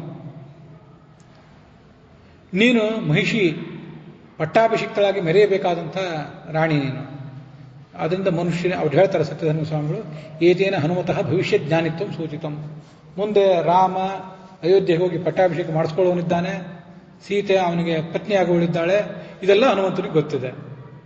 ಅದಕ್ಕಾಗಿ ಅವಳನ್ನು ನೀನು ಮಹಿಷಿ ಅಂತ ಈಗಲೇ ಹೇಳ್ತಿದ್ದಾನೆ ಅಂತ ಸತ್ಯಧರ್ಮ ಸ್ವಾಮಿಗಳು ಅದಕ್ಕೆ ಬರೀತಾರೆ. ಸ್ತ್ರೀಯರಲ್ಲಿ ಇರಬೇಕಾದ ಶುಭ ಲಕ್ಷಣಗಳೆಲ್ಲ ನಿನ್ನಲ್ಲಿವೆ. ಇನ್ನೊಂದು, ಸೀತೆಯೇ ನೀನು ಹೌದಾದ್ರೆ, ನಾನು ಸೀತೆಯನ್ನು ಹುಡುಕ್ತಾ ಬಂದಿದ್ದೇನೆ, ಸೀತೆಯೇ ನೀನು ಹೌದಾದ್ರೆ ನಿನಗೆ ಒಳ್ಳೇದಾಗಲಿ. ಸೀತಾ ತ್ವಮಸಿ ಭದ್ರಂತೆ ತನ್ಮ ಮಾಚಕ್ಷ ಪೃಚ್ಛತಃ. ನೀನು ಸೀತೆ ಹೌದಾ? ನಿನ್ನ ಮುಖ ದೈನ್ಯವನ್ನು ಹೊಂದಿದೆ, ನಿನ್ನ ವೇಷ ಯಾವುದೋ ಋಷಿಕನ್ಯೆಯೋ ತಾಪಸ ಸ್ತ್ರೀಯೋ ಅವಳಿಗೆ ಅನುಗುಣವಾಗಿ ಕಾಣಿಸ್ತದೆ, ಅದು ಹೇಳು ಅಂತ ಕೇಳಿದ್ದಕ್ಕೆ ಅವಳು ಹೇಳಲಿಕ್ಕೆ ಶುರು ಮಾಡಿದ್ಳು. ತಾನು ಯಾರು ಅಂತನ್ನೋದನ್ನು ಹೇಳಲಿಕ್ಕೆ ತೊಡಗಿದ್ಳು. ಉವಾಚ ವಾಕ್ಯಂ ವೈದೇಹಿ ಹನುಮಂತಂ ಧ್ರುಮಾಶ್ರಿತಂ. ದಶರಥ ಅಂತ ಒಬ್ಬ ರಾಜ ಇದ್ದ, ಅವನ ಸೊಸೆ ನಾನು, ಜನಕನ ಮಗಳು ಸೀತಾ ಅಂತ ನನ್ನ ಹೆಸರು. ದೀರ್ಘಕಾಲ ನಾನು ಅರಮನೆಯಲ್ಲಿದ್ದೆ. ಮುಂದೆ ಒಂದು ಕಾಲದಲ್ಲಿ ಆ ದಶರಥ ರಾಮನಿಗೆ ಪಟ್ಟಾಭಿಷೇಕ ಮಾಡಬೇಕು ಅಂತ ಹೊರಟ. ಆದರೆ ಕೈಕೇಯಿ ಆ ಪಟ್ಟಾಭಿಷೇಕಕ್ಕೆ ವಿಘ್ನ ತಂದ್ಲು, ರಾಮ ಕಾಡಿಗೆ ಹೋಗುವಂತೆ ಮಾಡಿದ್ಲು. ಅವಳು ಹೇಳೇ ಬಿಟ್ಲು, ನಪಿವೇಯಂ ನ ಖಾದೇಯಂ. ರಾಮನಿಗೆ ಒಂದು ವೇಳೆ ಪಟ್ಟಾಭಿಷೇಕ ಆದರೆ, ಭರತನಿಗೆ ಪಟ್ಟಾಭಿಷೇಕ ಆಗದೆ ಹೋದರೆ ನಾನು ಆಹಾರನೂ ತಗೊಳ್ಳೋದಿಲ್ಲ, ಊಟನೂ ಮಾಡೋದಿಲ್ಲ, ನಾನಿಲ್ಲೇ ಸತ್ತು ಹೋಗ್ತೀನಿ ಅಂತ ಅವಳು ಒತ್ತಡ ತಂದ್ಲು ದಶರಥನ ಮೇಲೆ. ಅದಕ್ಕಾಗಿ ನಾನು ಬದುಕಬೇಕು ಅಂತಿದ್ರೆ ಹಿಂದೆ ನೀನು ನನಗೆ ಕೊಟ್ಟದ್ದು ವರ ಸತ್ಯ ಆಗಬೇಕು ಅಂತಿದ್ರೆ ಹೋಗಲಿ ರಾಮ ಕಾಡಿಗೆ, ನನ್ನ ಮಗ ರಾಜ ಆಗಲಿ ಅಂದುಬಿಟ್ಲು. ಆಗ ಆ ದಶರಥ ರಾಮನನ್ನ ಹಾಗೆ ಪ್ರಾರ್ಥನೆ ಮಾಡಬೇಕಾಯ್ತು. ಅವನಿಗೆ ಬಾಯಿಂದ ಅದನ್ನು ಹೇಳಲಿಕ್ಕೆ ಆಗ್ತಿರ್ಲಿಲ್ಲ. ರಾಮ ಅಲ್ಲಿಗೆ ಬಂದ, ಆದರೆ ಅವನಿಗೆ ಹೇಳಲಿಕ್ಕಾಗಲಿಲ್ಲ ಅಂತ ಕೈಯೇ ಆ ಮಾತು ಹೇಳಿದ್ಲು ರಾಮನಿಗೆ. ರಾಜನಿಗೆ ಇನ್ನು ಹೇಳಲಿಕ್ಕೆ ಆಗ್ತಿಲ್ಲ, ಅವನ ಮನೋಗತವನ್ನು ನೀನೇ ತಿಳ್ಕೊಂಡು ಕಾಡಿಗೆ ಹೋಗು ಅಂತ. ಅದರಂತೆ ಅವನು ಕಾಡಿಗೆ ಹೋಗ್ಲಿಕ್ಕೆ ತಯಾರಾದ. ಸೀತೆ ಹೇಳಿದ್ಲು, ಯಾವತ್ತು ಇನ್ನೊಬ್ಬರಿಗೆ ದಾನ ಕೊಟ್ಟಾನು ನನ್ನ ಗಂಡ, ಇನ್ನೊಬ್ಬರಿಂದ ಏನು ತಗೊಳ್ಳುವವನಲ್ಲ. ಸತ್ಯವನ್ನು ಹೇಳ್ತಾನೆ ಹೊರತು ಯಾವ ಪ್ರಾಣದಲ್ಲೂ ಅಸತ್ಯವನ್ನು ಹೇಳುವಂಥವನಲ್ಲ. ಪ್ರಾಣ ಹೋದ್ರೂ ಸತ್ಯವನ್ನು ಹೇಳುವಂಥವನೇ ಅವನು. ಅಂಥ ಮಹನೀಯ ನನ್ನ ಪತಿ. ಆದರೆ ನಾನು ಮಾತ್ರ ಅವನನ್ನು ಬಿಟ್ಟಿರಲಿಕ್ಕಾಗದೆ ನಾನು ಕಾಡಿಗೆ ಬಂದೆ. ಅವನು ಎಲ್ಲವನ್ನೂ ಪರಿತ್ಯಾಗ ಮಾಡಿದ. ಉತ್ತರಿಯಾಣಿ, ಮೇಲೆ ಹೊದ್ದ ಉತ್ತರೀಯ ವಸ್ತ್ರ, ಬೆಲೆ ಬಾಳುವ ವಸ್ತ್ರ, ಅದನ್ನು ಪರಿತ್ಯಾಗ ಮಾಡಿದ. ಪರಿಧಾನ ವಸ್ತ್ರಾಣ್ಯಪಿ, ಕೆಳಗುಟ್ಟ ಬೆಲೆ ಬಾಳುವ ವಸ್ತುಗಳು ಎಲ್ಲವನ್ನೂ ಪರಿತ್ಯಾಗ ಮಾಡಿದ. ಜನನ್ಯಾಯಿ ಕೌಸಲ್ಯಾಯಿ, ತಾಯಿ ಕೌಸಲ್ಯಕ್ಕೆ ನಮಸ್ಕಾರ ಮಾಡಿದ. ನಾರುಡಿಯನ್ನು ಉಟ್ಟು ಕಾಡಿಗೆ ಹೊರಟುಬಿಟ್ಟ ನನ್ನ ಪತಿ. ನಾನು ಹೊರಟು ಬಂದೆ. ನಾವಲ್ಲಿ ವಾಸ ಮಾಡ್ತಿದ್ದಾಗ ಈ ರಾವಣ ನನ್ನನ್ನು ಅಪಹಾರ ಮಾಡಿದ. ಅಪಹಾರ ಮಾಡಿಕೊಂಡು ಇಲ್ಲಿ ತಂದಿಟ್ಟಿದ್ದಾನೆ. ಈಗ 10 ತಿಂಗಳು ಕಳೆದಿವೆ. ಅದರಲ್ಲಿ ಇನ್ನು 2 ತಿಂಗಳು ಉಳಿದಿವೆ. 2 ತಿಂಗಳು ಅವಧಿ ಕೊಟ್ಟಿದ್ದಾನೆ.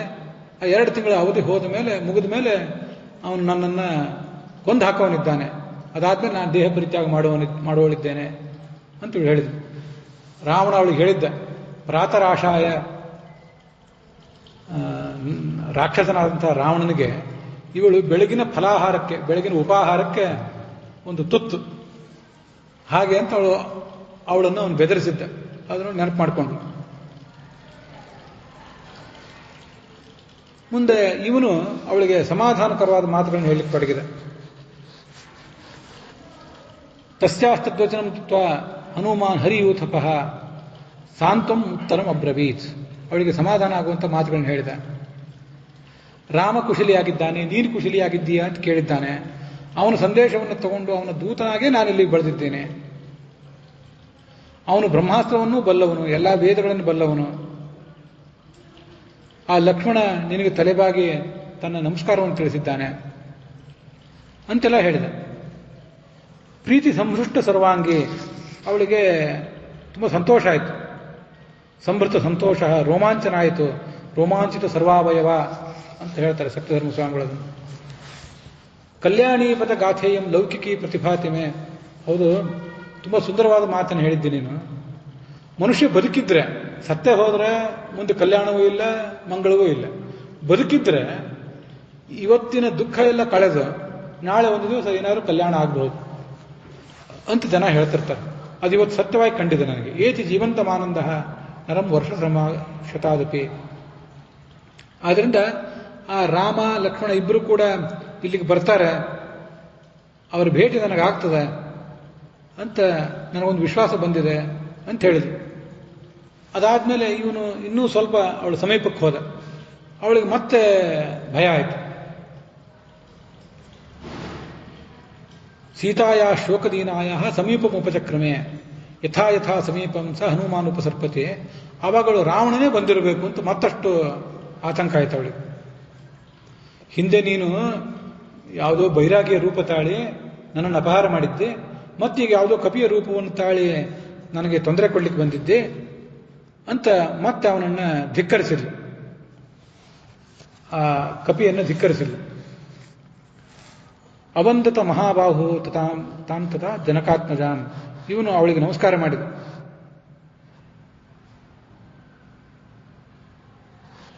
ಅವಳು ಮತ್ತೊಂದ್ಸರಿ ಶಾಪ ಹಾಕಿದ್ಲು, ನೀನು ನನಗೇನಾದ್ರೂ ಈ ಮಾಯಾವೇಷದಿಂದ ತೊಂದರೆ ಕೊಡ್ಲಿಕ್ಕೆ ಬಂದಿದ್ರೆ ನಿನಗದನ್ನು ಒಳ್ಳೇದಾಗೋದಿಲ್ಲ ಅಂತ.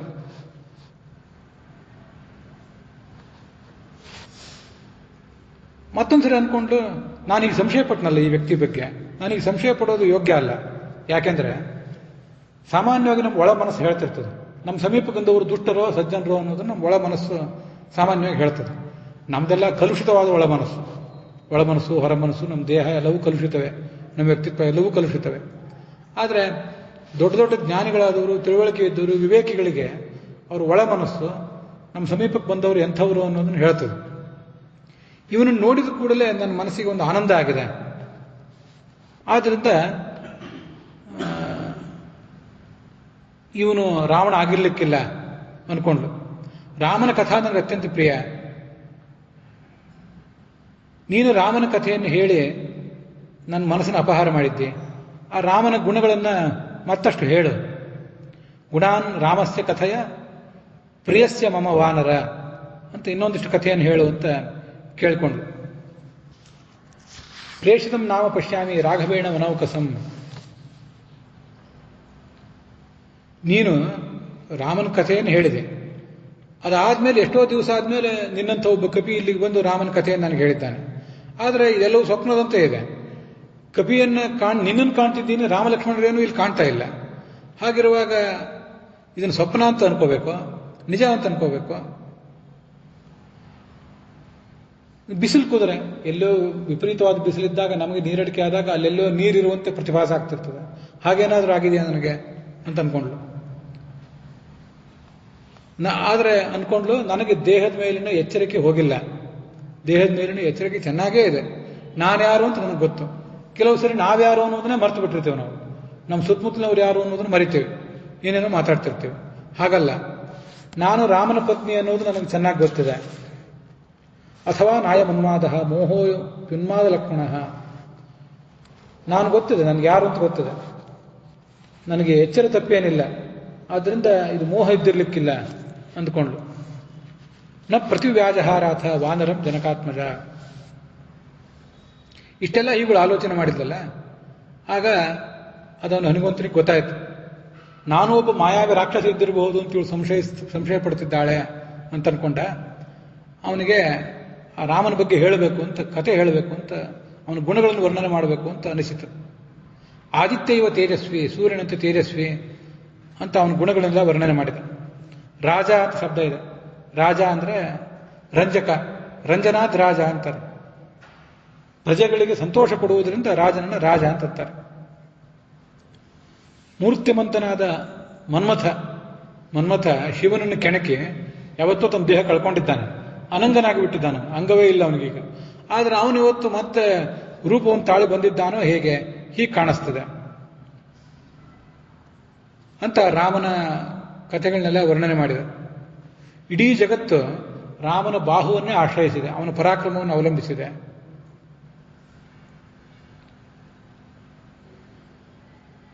ಯಾವುದೇ ಶತ್ರುವಾದರೂ ಕೂಡ ತನ್ನ ಬಾಣಗಳಿಂದ ಅನಾಯಾಸವಾಗಿ ಸದೆ ಬಡಿತಾನವನು. ಅಂಥವನು ದೂತನಾಗಿ ನಾನು ನಿನ್ನ ಬಳಿಗೆ ಬಂದಿದ್ದೇನೆ. ಈಗ ನೀನು ರಾಕ್ಷಸರ ನಡುವೆ ಇದ್ದೆ, ಆದರೂ ಇನ್ನೂ ನಿನಗೇನು ಧಕ್ಕೆ ಆಗಿಲ್ಲ. ಇದೊಂದು ಸಂತೋಷದ ಸಂಗತಿ. ಸದ್ಯದಲ್ಲೇ ರಾಮನನ್ನು ಬಂದು ಬಿಡಿಸ್ಕೊಂಡು ಹೋಗ್ತಾನೆ. ಸುಗ್ರೀವ ಇಲ್ಲಿಗೆ ಬರುವವನಿದ್ದಾನೆ. ಕೋಟಿಗಟ್ಟಲೆ ಕಪಿಗಳು ಅವನ ಜೊತೆಗೆ ಬರುವವರಿದ್ದಾರೆ. ನಾನು ಸುಗ್ರೀವನ ಮಂತ್ರಿ. ಈ ಮಹಾಸಾಗರವನ್ನು ದಾಟಿ, ಲಂಕಾಪಟ್ಟಣವನ್ನು ದಾಟಿ ನಾನು ಇಲ್ಲಿಗೆ ಬಂದಿದ್ದೇನೆ. ರಾವಣನ ತಲೆಯನ್ನು ಮೆಟ್ಟಿ ಇಲ್ಲಿ ಒಳಗೆ ಬರುವುದೇನು ಸುಲಭ ಅಲ್ಲ. ಲಂಕಾನಗರದ ದೇವತೆಯ ಒಪ್ಪಿಗೆ ಪಡ್ಕೊಂಡೇ ಇಲ್ಲಿಗೆ ಬಂದಿದ್ದೇನೆ. ಅದೇ ಮೊದಲನೇ ಅವಮಾನ ಅವನಿಗೆ, ರಾವಣನಿಗೆ. ಆದ್ರಿಂದ ನಾನು ರಾವಣ ಅಲ್ಲ, ಸಂದೇಹ ಬೇಡ ನಿನಗೆ ಅಂತ ಅವಳಿಗೆಲ್ಲ ಸಮಾಧಾನ ಹೇಳಿದ. ವಿಶಂಕ ತ್ಯಜ್ಯತಾಮೇಶ ಶ್ರದ್ಧತ್ವ ವದತೋ ಮಮ. ಇಷ್ಟೆಲ್ಲ ರಾಮನ ಗುಣ ಕೇಳಿದಲ್ಲ ಅವಳಿಗೆ ಸಮಾಧಾನ ಅನಿಸಿತು. ರಾಮಕಥಾಂ ತದುಪಲಕ್ಷಿತಂ ಸಾಂತ್ವಂ ರಾವಣತ್ವಾಶಂಕ ಶಂಕ್ತೇ ಸಮಾಧಾನಪೂರ್ವಕಂ. ರಾವಣ ಗುಣ ವರ್ಣನೆ ಕೇಳಿ ಕೂಡಲೇ ಅವಳಿಗೆ ಒಂದಿಷ್ಟು ಆತಂಕವೂ ಪರಿಹಾರ ಆಯಿತು. ಹನುಮಂತ, ನೀನು ರಾಮನನ್ನು ನೋಡಿದ್ದೆ ಅಂತ ಹೇಳ್ತೀಯಲ್ಲ, ಲಕ್ಷ್ಮಣನ ಪರಿಚಯ ಆಯಿತು ಅಂತ ಹೇಳ್ತೀಯಲ್ಲ, ನರರಾದ ರಾಮ ಲಕ್ಷ್ಮಣರು ಮತ್ತು ವಾನರರಾದ ನೀವು ಪರಸ್ಪರ ಕೂಡಿದ್ದು ಹೇಗೆ? ರಾಮನ ಲಕ್ಷಣದಲ್ಲಿ ಏನೇನು ಚಿಹ್ನೆಗಳಿವೆ, ಲಕ್ಷ್ಮಣನ ಶರೀರದಲ್ಲಿ ಏನೇನು ಚಿಹ್ನೆಗಳಿವೆ, ಅದನ್ನೆಲ್ಲ ಒಂದಿಷ್ಟು ವರ್ಣನೆ ಮಾಡು. ಇದನ್ನೆಲ್ಲ ಹೇಳಿದರೆ ನೀನು ರಾಮ ಲಕ್ಷ್ಮಣನನ್ನು ನೋಡಿದ್ದಿ ಅನ್ನೋದನ್ನು ನಾನು ನಂಬಬಹುದು. ಆವಾಗ ಅವನು ರಾಮನ ಸಮೀಪದ ಪರಿಚಯ ತನಗಿರೋದನ್ನ ಅವನು ಹೇಳಿಕೊಂಡ. ಜಾನಂತಿ ಪಥದೃಷ್ಟ್ಯ ವೈದೇಹಿ ಪರಿಪೃಚ್ಛಸಿ. ನಿನಗೆ ಇದೆಲ್ಲ ಗೊತ್ತಿದ್ದೇ ಇದೆ, ಆದರೆ ನಾನು ನಿನಗೆ ವಿಶ್ವಾಸ ಪಾತ್ರನಾಗಬೇಕು, ನನ್ನ ಮೇಲೆ ನಿನಗೆ ವಿಶ್ವಾಸ ಬರಬೇಕು ಅನ್ನೋ ದೃಷ್ಟಿಯಿಂದ ಇದನ್ನೆಲ್ಲ ಕೇಳ್ತಾ ಇದ್ದೆ. ಹಾಗಾದರೆ ಹೇಳ್ತೇನೆ ಕೇಳು. ಮತ್ತಷ್ಟು ಅದನ್ನು ವರ್ಣನೆ ಮಾಡಿ.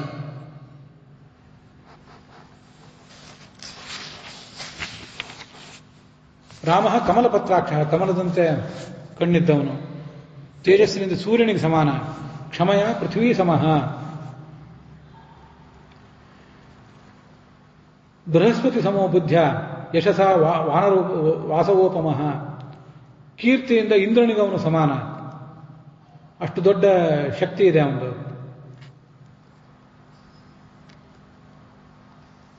ನಿತ್ಯಂ ಬ್ರಹ್ಮಚರ್ಯ ವ್ರತೇ ಸ್ಥಿತ, ಯಾವತ್ತೂ ಬ್ರಹ್ಮಚರ್ಯ ವ್ರತದಲ್ಲಿರುವವನು. ಅದಕ್ಕೆ ಸತ್ಯೇಂದ್ರ ಸುಂದರ ಸ್ವಾಮಿಗಳು ಬರೀತಾರೆ.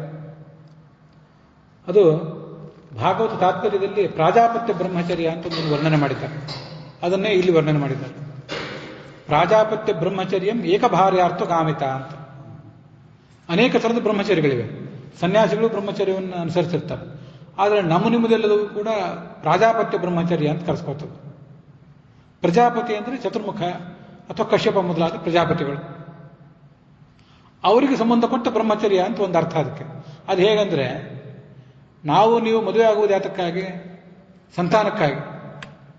ಸಂತಾನದಿಂದಲೇ ನಮ್ಮ ವಿವಾಹ ಸಾರ್ಥಕ, ಕೇವಲ ಭೋಗಕ್ಕಾಗಿ ಅಲ್ಲ ಅದು. ಚತುರ್ಮುಖ ಬ್ರಹ್ಮ, ಕಶ್ಯಪ, ವಸಿಷ್ಠ ಮತ್ತೆ ದಕ್ಷ ಮೊದಲಾದ ಪ್ರಜಾಪತಿಗಳು ಮಾಡಿದ ಕೆಲಸವೇ ಸಂತಾನದ ಮುಂದುವರಿಕೆ. ಪ್ರಜಾ ಅಂದ್ರೆ ಸಂತಾನ, ಅದರ ಪತಿಗಳವರಲ್ಲ.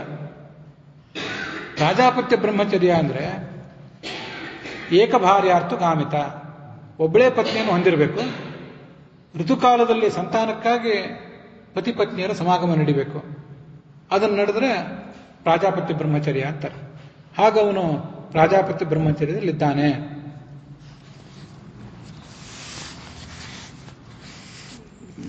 ಬ್ರಾಹ್ಮಣರಾದಂಥ ವಸಿಷ್ಠಾದಿಗಳನ್ನು ಅವನು ಗೌರವಿಸ್ತಾನೆ. ಯಜುರ್ವೇದ ವಿನೀತಶ್ಚ ವೇದ ವಿದ್ಭಿಸ್ಸು ಪೂಜಿತ. ನಿಮ್ಮಲ್ಲಿ ಯಾರಾದರೂ ಯಜುರ್ವೇದಿಗಳಿದ್ರೆ ಸಂತೋಷ ಪಡಬೇಕಾದ ಸಂಗತಿ. ರಾಮ ಯಜುರ್ವೇದ, ನಾನು ಒಬ್ಬ ಯಜುರ್ವೇದ, ಸುಮ್ಮನೆ ಹೇಳಿದೆ ಅಷ್ಟೇ. ನಿಮಗೆ ಬೇರೆ ಯಾರು ಋಗ್ವೇದಿಗಳಿದ್ರೆ ಅದೇನು ದುಃಖದ ಸಂಗತಿ ಏನಲ್ಲ. ರಾಮ ಎಲ್ಲಾ ವೇದಗಳನ್ನು ಬಲ್ಲವನಾಗಿದ್ದ, ಧನುರ್ವೇದವನ್ನು ಬಲ್ಲವನಾಗಿದ್ದ. ಯಜುರ್ವೇದ ವಿನೀತಶ್ಚ ಅಂತ ಪ್ರತ್ಯೇಕವಾಗಿ ಹೇಳಿರುವುದರಿಂದ ಸತ್ಯಧರ್ಮ ಸ್ವಾಮಿಗಳು ಹೇಳ್ತಾರೆ, ಯಜುರ್ವೇದ ಗೃಹಣೇನ ರಾಮೋ ಯಾಜುಷಃ. ರಾಮ ಯಜುರ್ವೇದದ ಶಾಖೆಯ ಒಂದು ಅಧ್ಯಾಯ ಅಂತ ಅದರದ್ದು ವರ್ಣನೆ ಮಾಡ್ತಾರೆ. ಇದು ಅದೆಲ್ಲ ವರ್ಣನೆ ಮಾಡಿದ್ರಿಂದ ರಾಮನ ಯಾವ ಗೋತ್ರ ಯಾವ ವೇದ ಅನ್ನೋದಿಲ್ಲ ಅವನ ಹೆಂಡತಿಗೆ ಗೊತ್ತಿರ್ತದೆ. ಆ ಸಂಗತಿಗಳನ್ನೆಲ್ಲ ಅವಳು ಹೇಳಿದ್ರು.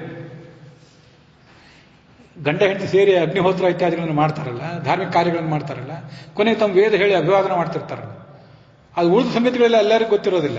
ನಿಮ್ಮನ್ನು ನಾವು ನೋಡಿದಾಗ ನಿಮ್ಮ ಮುಖ ಪರಿಚಯ ನನಗಾಗ್ಬೋದು, ನನ್ನ ಮುಖ ಪರಿಚಯ ನಿಮ್ಗಾಗ್ಬೋದು. ನಾನು ವೇದ ಯಾವುದು, ನನ್ನ ಗೋತ್ರ ಯಾವುದು ಅಂತ ಅದೆಲ್ಲ ನಿಮ್ಗೆ ಗೊತ್ತಿರಬೇಕಾದ್ರೆ ನನ್ನ ಆಪ್ತ ಪರಿಚಯ ನಿಮ್ಗೆ ಇರಬೇಕಾಗ್ತದೆ. ಆ ಸಂಗತಿಗಳನ್ನು ಅವನು ಹೇಳಿದ. ವರ್ಣ ಆಶ್ರಮಕ್ಕೆ ತಕ್ಕಂತೆ ಏನು ಆಚಾರ ವಿಚಾರ ಮಾಡಬೇಕು ಅದನ್ನೆಲ್ಲ ಅವನು ನೋಡಿದ, ಅದನ್ನೆಲ್ಲ ಮಾಡಿದವನವನು. ತುಂಬ ಅದ್ಭುತವಾದಂತಹ ಗುಣಲಕ್ಷಣಗಳುಳ್ಳವನು, ರಾಜನೀತಿಯಲ್ಲಿ ಪಳಗಿದವನು.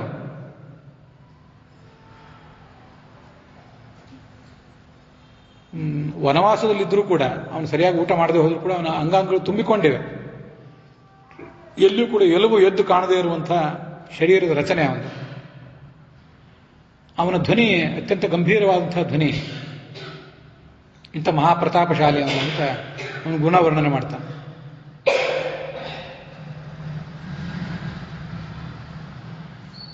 ಮಣಿಕಟ್ಟು ಮೊದಲಾದ ಸ್ಥಿರವಾಗಿರಬೇಕು, ಎದೆ ಅದರಲ್ಲಿ ಎದ್ದು ಕಾಣುವಂತಿರಬೇಕು, ರಾಜನ ಲಕ್ಷಣ ಹಾಗೆಲ್ಲ ಇದೆ. ಇಷ್ಟೆಲ್ಲ ಕೆಲವು ಗಂಭೀರವಾಗಿರಬೇಕು, ಕೆಲವು ಎತ್ತರವಾಗಿರಬೇಕು, ಕೆಲವು ಸೂಕ್ಷ್ಮವಾಗಿರಬೇಕು. ಇವೆಲ್ಲ ದೇಹದ ಲಕ್ಷಣಗಳಿವೆ. ಅಂಥವನು ರಾಜನಾಗ್ತಾನೆ ಅಂತ ರಾಜನ ಲಕ್ಷಣಗಳನ್ನು ವರ್ಣನೆ ಮಾಡ್ತಾರೆ. ಕೆಲವು ಕೆಂಪಾಗಿರಬೇಕು, ಅದನ್ನು ಸತ್ಯಧರ್ಮ ಸ್ವಾಮಿಗಳು ಕೂಡ ಬರೀತಾರೆ. ಕಣ್ಣಿನ ತುದಿ ಅದು ಕೆಂಪಾಗಿರಬೇಕು. ಕಣ್ಣು ಪೂರ್ಣವಾಗಿ ಬಿಳಿಚಿಕೊಂಡಿದ್ರೆ ರಕ್ತಹೀನತೆಯ ಲಕ್ಷಣ ಆಗ್ತದೆ. ಉಗುರು ಅಲ್ಲೂ ಕೂಡ ಕೆಂಪು ಛಾಯೆ ಇರಬೇಕು. ಅಂಗೈ ಅಂಗಾಲು ಅದು ಕೂಡ ಕೆಂಪಾಗಿರಬೇಕು.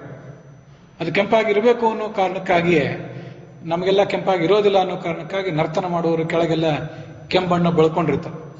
ವಾಸ್ತವಿಕವಾಗಿ ಅದು ಸಹಜವಾಗಿ ಕೆಂಪಾಗಿರಬೇಕು. ರಾಮನಿಗೆ ಹಾಗಿದೆ. ಅವನ ಧ್ವನಿ ಗಂಭೀರವಾಗಿದೆ, ನಡಿಗೆ ಗಂಭೀರವಾಗಿದೆ.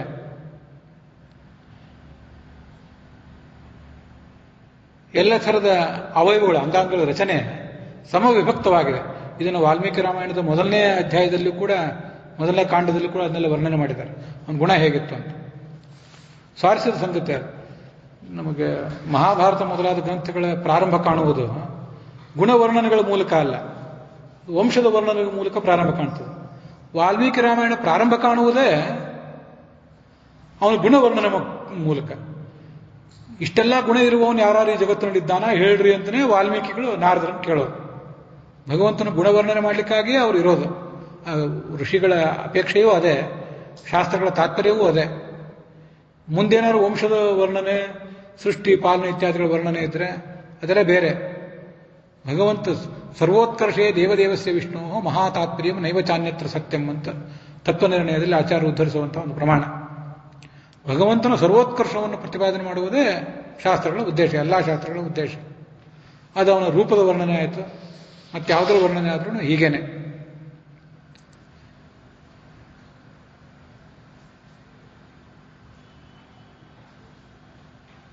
ಅವನ ಹಲ್ಲು, ಕಿವಿ, ಮೂಗು ಇತ್ಯಾದಿ ಎಲ್ಲವೂ ಕೂಡ ತುಂಬ ಸುಂದರವಾಗಿದೆ, ಸಮವಿಭಕ್ತವಾಗಿದೆ ಅಂತ ಅದರದೆಲ್ಲ ದೀರ್ಘ ಲಕ್ಷಣಗಳನ್ನು ವರ್ಣನೆ ಮಾಡಿದ.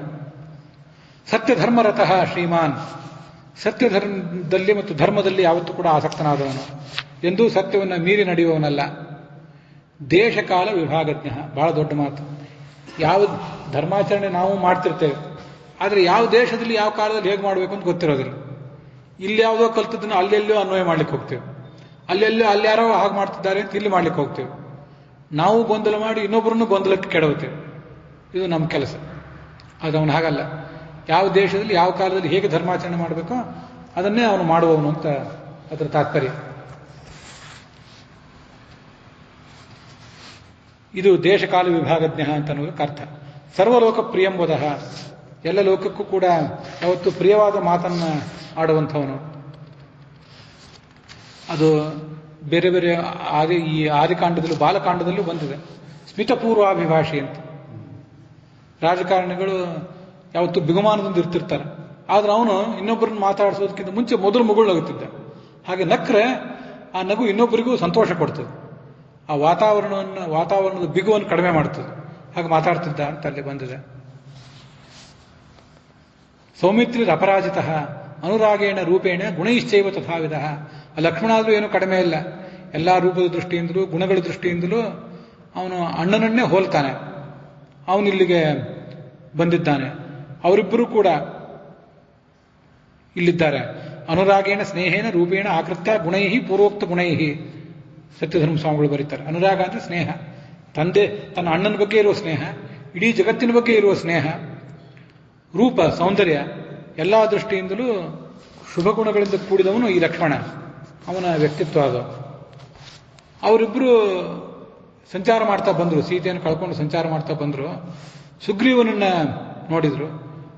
ವಾಲಿಯ ಕಾರಣದಿಂದ ರಾಜ್ಯಭ್ರಷ್ಟನಾಗಿದ್ದ ಈ ಸುಗ್ರೀವ ಅವನ ಸಮೀಪಕ್ಕೆ ಬಂದರು ಇವರಿಬ್ರು ಕೂಡ. ಅವನು ಸುಗ್ರೀವನಿಗೆ ಭಯ, ಇವರಾರು ವಾಲಿ ಕಡೆಯವರು ನನ್ನನ್ನು ಸಂಹಾರ ಮಾಡ್ಲಿಕ್ಕೆ ಬಂದಿದ್ದಾರೆ ಭಯದಿಂದ ಅವನು ಹೆದರಿ ಓಡಿ ಹೋದ. ಕೈಯಲ್ಲಿ ಬಿಲ್ಲು ಬಾಣ ಬೇರೆ, ದೊಡ್ಡ ಪರಾಕ್ರಮಗಳಂತೆ ಕಾಣ್ತಿದ್ದಾರೆ, ನನ್ನನ್ನು ಕೊಲ್ಲಿಕ್ಕೆ ಕಳಿಸಿದ್ದಾನೆ ವಾಲಿ ಅಂತ ಹೆದರಿದ. ಆದರೆ ನಾನು ಅವರ ಬಳಿಗೆ ಹೋಗಿ ಅವರ ಸ್ನೇಹವನ್ನು ಸಂಪಾದನೆ ಮಾಡಿದೆ, ಅದೆಲ್ಲ ಕಥೆ ಹೇಳಿದೆ. ಮುಂದೆ ಸುಗ್ರೀವನ ಬಳಿಗೆ ಕರ್ಕೊಂಡು ಬಂದೆ. ಸುಗ್ರೀವನಿಗೂ ಅವನಿಗೂ ಸಖ್ಯ ಏರ್ಪಟ್ಟಿತು. ಪೃಷ್ಠಮಾರೋಪ್ಯತಂ ದೇಶಂ ಪ್ರಾಪಿತವು ಪುರುಷರ್ಷಭವು. ನನ್ನ ಬೆನ್ನ ಮೇಲೆ ಕೂಡಿಸ್ಕೊಂಡು ಅವರಿಬ್ಬರನ್ನೂ ಸುಗ್ರೀವನ ಬಳಿ ಕರ್ಕೊಂಡು ಹೋದೆ.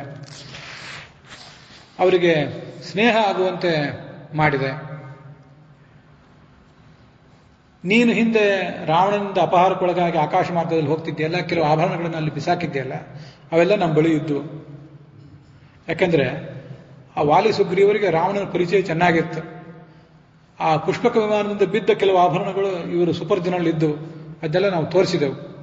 ತೋರಿಸಿದಾಗ ಅವರನ್ನೆಲ್ಲ ಗುರುತಿಸಿದರು. ರಾಮನಿಗೆ ಆಗ ದುಃಖ ಉಮ್ಮಳಿಸಿ ಬಂತು. ಇವು ಸೀತೆಯದೇ ಆಭರಣಗಳು ಅಂತ ಅವರಿಬ್ಬರಿಗೂ ಗೊತ್ತಾಯಿತು.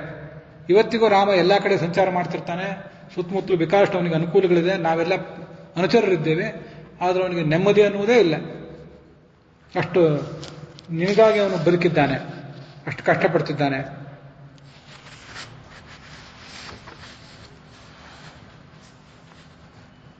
ಮುಂದೆ ಆ ವಾಲಿಯನ್ನು ಸಂಹರಿಸಿದ ಈ ರಾಮ.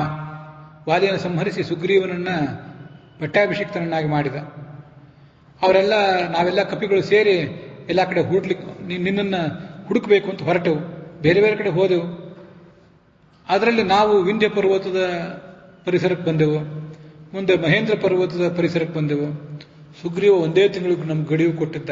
ಸುಗ್ರೀವಾಜ್ಞೆ ಅಂತ ಬಹಳ ಭಯಾನಕವಾದ ಆಜ್ಞೆ ಒಂದು. ಆ ಒಂದು ತಿಂಗಳ ಅವಧಿ ಮೀರಿತ್ತು. ಮುಂದೆ ಏನು ಮಾಡಬೇಕು ಅಂತ ನಮಗೆ ಚಿಂತೆ ಆಗಿತ್ತು. ಆಗ ಈ ಸೀತೆ ಸಿಗದೇ ಇದ್ದಾಗ ನಮಗೆ ಬಹಳ ಖೇದ ಆಗಿತ್ತು. ಅಲ್ಲಿಯೇ ಆ ಸಂಪಾತಿ ಅಂತ ಒಬ್ಬ ಪಕ್ಷಿ, ಅವನ ಭೇಟಿಯೂ ಕೂಡ ಆಯಿತು. ಆ ಸಂಪಾತಿಯ ಮೂಲಕ ರಾವಣ ಸೀತೆಯನ್ನು ಅಪಹಾರ ಮಾಡಿದ್ದಾನೆ ಅನ್ನೋ ಸಂಗತಿ ಗೊತ್ತಾಯಿತು. ಜಟಾಯು ಪಕ್ಷಿ ಸತ್ತೋಗಿದ್ದು ಅದು ಎಲ್ಲವೂ ವಿಷಯವೂ ಗೊತ್ತಾಯಿತು. ನೀನು ರಾವಣನ ಅರಮನೆಯಲ್ಲಿದ್ದಿ ಅಂತಷ್ಟು ಗೊತ್ತಾಯಿತು. ಏತತ್ತೇ ಸರ್ವಮಾಖ್ಯಾತಂ ಸಮಾಶ್ವಸಿ ಮೈಥಿಲಿ. ಹೀಗೆ ನಿನಗೆ ನಡೆದಿರುವಂಥ ಎಲ್ಲ ಸಂಗತಿಗಳನ್ನು ನಾನು ವರ್ಣನೆ ಮಾಡಿದ್ದೀನಿ. ಏನೇ ಕಥೆ ಇಲ್ಲಿದೆ, ಇಲ್ಲಿವರೆಗೆ ಏನೇನಾಗಿದೆ ಅದನ್ನೆಲ್ಲ ವರ್ಣನೆ ಮಾಡಿದ್ದೇನೆ. ನೀನು ಹೆದರಬೇಡ ಅಂತ ಅವಳಿಗೆ ಸಮಾಧಾನ ಹೇಳಿದ. ಮುಂದೆ ಆ ಹನುಮಂತ ಆ ಸೀತೆಗೆ ಇನ್ನೂ ವಿಶ್ವಾಸ ಬರಬೇಕಲ್ಲ, ಇನ್ನೋಡು ನಿನಗೆ ಕೊಟ್ಟು ಬಾ ಅಂತ ಇದೊಂದು ರಾಮ ತನ್ನ ಮುದ್ರೆ ಇರುವಂತಹ ಒಂದು ಉಂಗುರ ಕೊಟ್ಟಿದ್ದಾನೆ, ನಿನಗೆ ನಂಬಿಕೆ ಬರಲಿಕ್ಕೆ ಅಂತಲೇ ಕೊಟ್ಟಿದ್ದಾನೆ, ಇದನ್ನು ನೋಡು ಅಂತ ಹೇಳಿದ. ಅಬ್ರವೀತ್ ಪ್ರಶ್ರಿತಂ ವಾಕ್ಯಂ ಸೀತಾ ಪ್ರತ್ಯಯ ಕಾರಣ, ಸೀತೆಗೆ ವಿಶ್ವಾಸ ಬರಲಿ ಅನ್ನೋ ಕಾರಣಕ್ಕಾಗಿ ಅದನ್ನು ಹೇಳಿದ.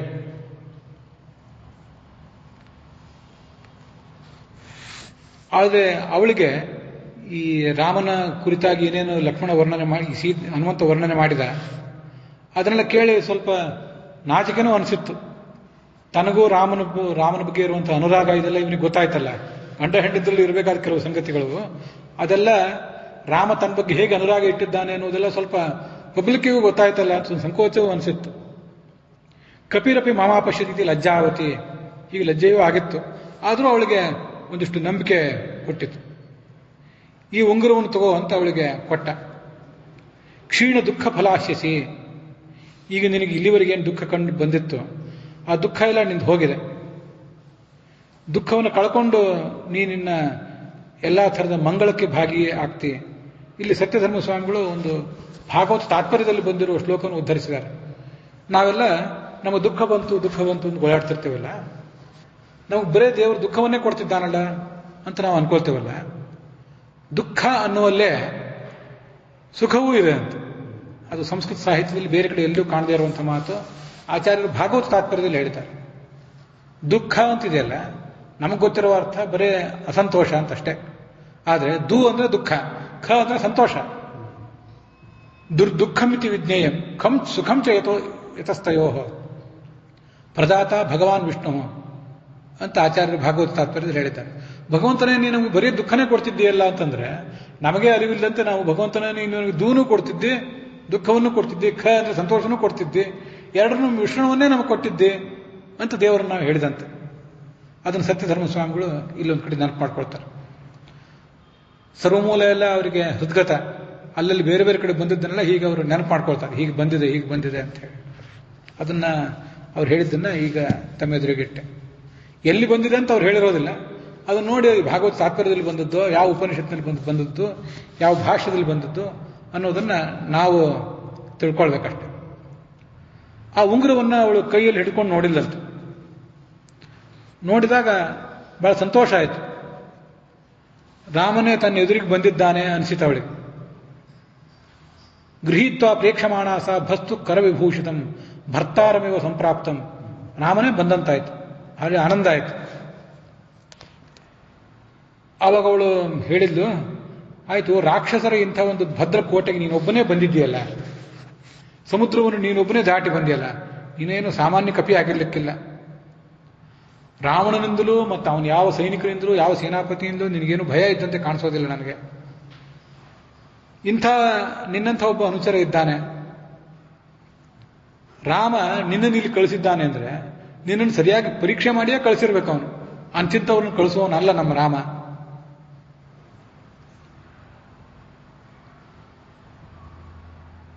ಇಷ್ಟಾದ್ರೂ ಕೂಡ ನನಗೆ ಇನ್ನೂ ಒಂದು ಸಂಶಯ ಇದೆ. ರಾಮ ತನ್ನ ಕೋಪದಿಂದ ಸೀತೆಯನ್ನು ಕಳ್ಕೊಂಡೆ ಅನ್ನೋ ಕೋಪದಿಂದ ಇಡೀ ಭೂಮಿಯನ್ನು ಸುಟ್ಟು ಹಾಕಿಬಿಡ್ಬೇಕಾಗಿತ್ತು ಇಷ್ಟೊತ್ತಿಗೆ. ಯಾಕೆ ಸುಟ್ಟು ಹಾಕಿಲ್ಲ? ರಾಮಲಕ್ಷ್ಮಣರಿಬ್ಬರಿಗೂ ದೇವತೆಗಳನ್ನು ಸೋಲಿಸುವ ಶಕ್ತಿ ಇದೆ. ಯಾಕೆ ಸೀತೆಯನ್ನು ಅಪಹಾರ ಮಾಡಿದ ರಾವಣನನ್ನ ಅಲ್ಲಿ ಕೂತ್ಕೊಂಡೇ ಯಾಕೆ ಸುಟ್ಟು ಹಾಕಲಿಲ್ಲ ಅಂದ್ರೆ ಪ್ರಾಯ ನನ್ನ ಪಾಪದ ಫಲ ಇನ್ನೂ ಕಳೆದಿರ್ಲಿಕ್ಕಿಲ್ಲ, ಅದಕ್ಕಾಗಿ ಅವನು ಹಂಗೆ ಮಾಡಿದ್ದಿರಬೇಕು. ಮಮ ಇವತ್ತು ನ ದುಃಖಾನ ಮಂತೆ ಅಸ್ತಿ ಮನ್ಯೇ ವಿಪರ್ಯಯ, ಅದಿನ್ನೂ ಮುಗಿದಿರ್ಲಿಕ್ಕಿಲ್ಲ, ಹಾಗಾಗಿ ಹೀಗಾಗಿದ್ದಿರಬೇಕು. ರಾಮನಿಗೆ ಎಲ್ಲ ಸ್ನೇಹಿತರಿದ್ದಾರೆ. ಅವಳಿಗೆ ಇನ್ನೂ ಸಂಶಯ, ರಾಮಲಕ್ಷ್ಮಣ ಇಬ್ಬರೇ ಇಲ್ಲಿಗೆ ಬರ್ತಾರೋ, ಅವ್ರಿಗೊಂದು ಏನಾದ್ರು ಪರಿವಾರ ಇದೆಯೋ, ಏಕಾಂಗಿಯಾಗಿ ಬಂದು ಏನ್ ಮಾಡೋರಿದ್ದಾರೆ ಇಲ್ಲಿ ಅಂತ ಅವಳಿಗೆ ಗೊಂದಲ. ಮತ್ತೆ ದೇವತೆಗಳು ಅನುಗ್ರಹ ಮಾಡ್ತಿದ್ದಾರೋ ಹೇಗೆ ಎಲ್ಲ ಕೇಳ್ಕೊಂಡು. ಅದಕ್ಕೆ ಹನುಮಂತ ಅವಳಿಗೆ ಮತ್ತಷ್ಟು ಸಮಾಧಾನ ಹೇಳಿದ. ಏನ್ ಹೇಳಿದ? ರಾಮನಿಗೆ ನೀನು ಇಲ್ಲಿದ್ದಿ ಅಂತ ಅನ್ನೋದು ಪೂರ್ಣವಾಗಿ ಸ್ಪಷ್ಟವಾಗಿ ಗೊತ್ತಿಲ್ಲ. ಯಾರೋ ವಿರಾಧ ಎಂಬ ರಾಕ್ಷಸ ಹೇಳಿದ್ದ, ಅದೆಲ್ಲ ಹೌದು. ನಾನು ಈಗ ಬಂದು ನಿನ್ನನ್ನು ಇಲ್ಲಿ ನೋಡಿದ್ದೇನಲ್ಲ, ನಿನ್ನನ್ನು ನೋಡಿದೆ ಅಂತ ಅವನಿಗೆ ಅಲ್ಲಿ ಹೋಗಿ ಹೇಳಿದ ಮೇಲೆ ಅವನಿಗೆ ಸ್ಪಷ್ಟ ಆಗಬೇಕು. ಇಲ್ಲಿಯವರೆಗೆ ಅವನಿಗೆ ಪೂರ್ಣವಾಗಿ ಗೊತ್ತಿಲ್ಲ.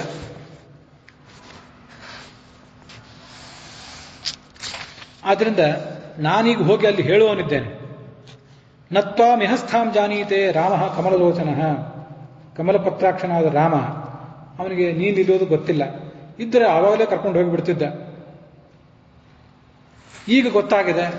ಇನ್ನ ಅವನು ಈ ಸುಗ್ರೀವಾದಿಗಳನ್ನ ಕರೆದುಕೊಂಡು ದೊಡ್ಡ ಸೈನ್ಯವನ್ನೇ ಕಟ್ಟಿಕೊಂಡು ಇಲ್ಲಿಗೆ ಬರೋವನಿದ್ದಾನೆ. ಸಮುದ್ರವನ್ನೇ ಸ್ತಬ್ಧಗೊಳಿಸ್ತಾರೆ. ಅದೆಷ್ಟೇ ಭಯಾನಕ ಇರಲಿ ಸಮುದ್ರ, ಅದನ್ನೂ ಸ್ತಬ್ಧಗೊಳಿಸಿ ಲಂಕೆ ಪಟ್ಟಣವನ್ನು ಅವರು ನಾಶ ಮಾಡ್ತಾರೆ.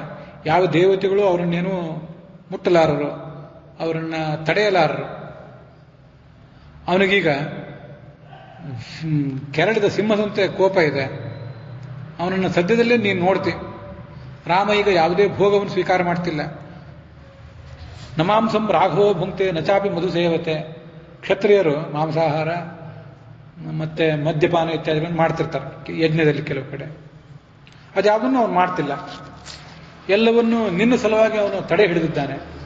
ನೀನು ದೂರ ಇದ್ದಾಗ ಅದು ಯಾವುದೇ ಭೋಗವನ್ನು ಮಾಡಬಾರದು ಅಂತ ತಡೆ ಹಿಡಿದಿದ್ದಾನೆ.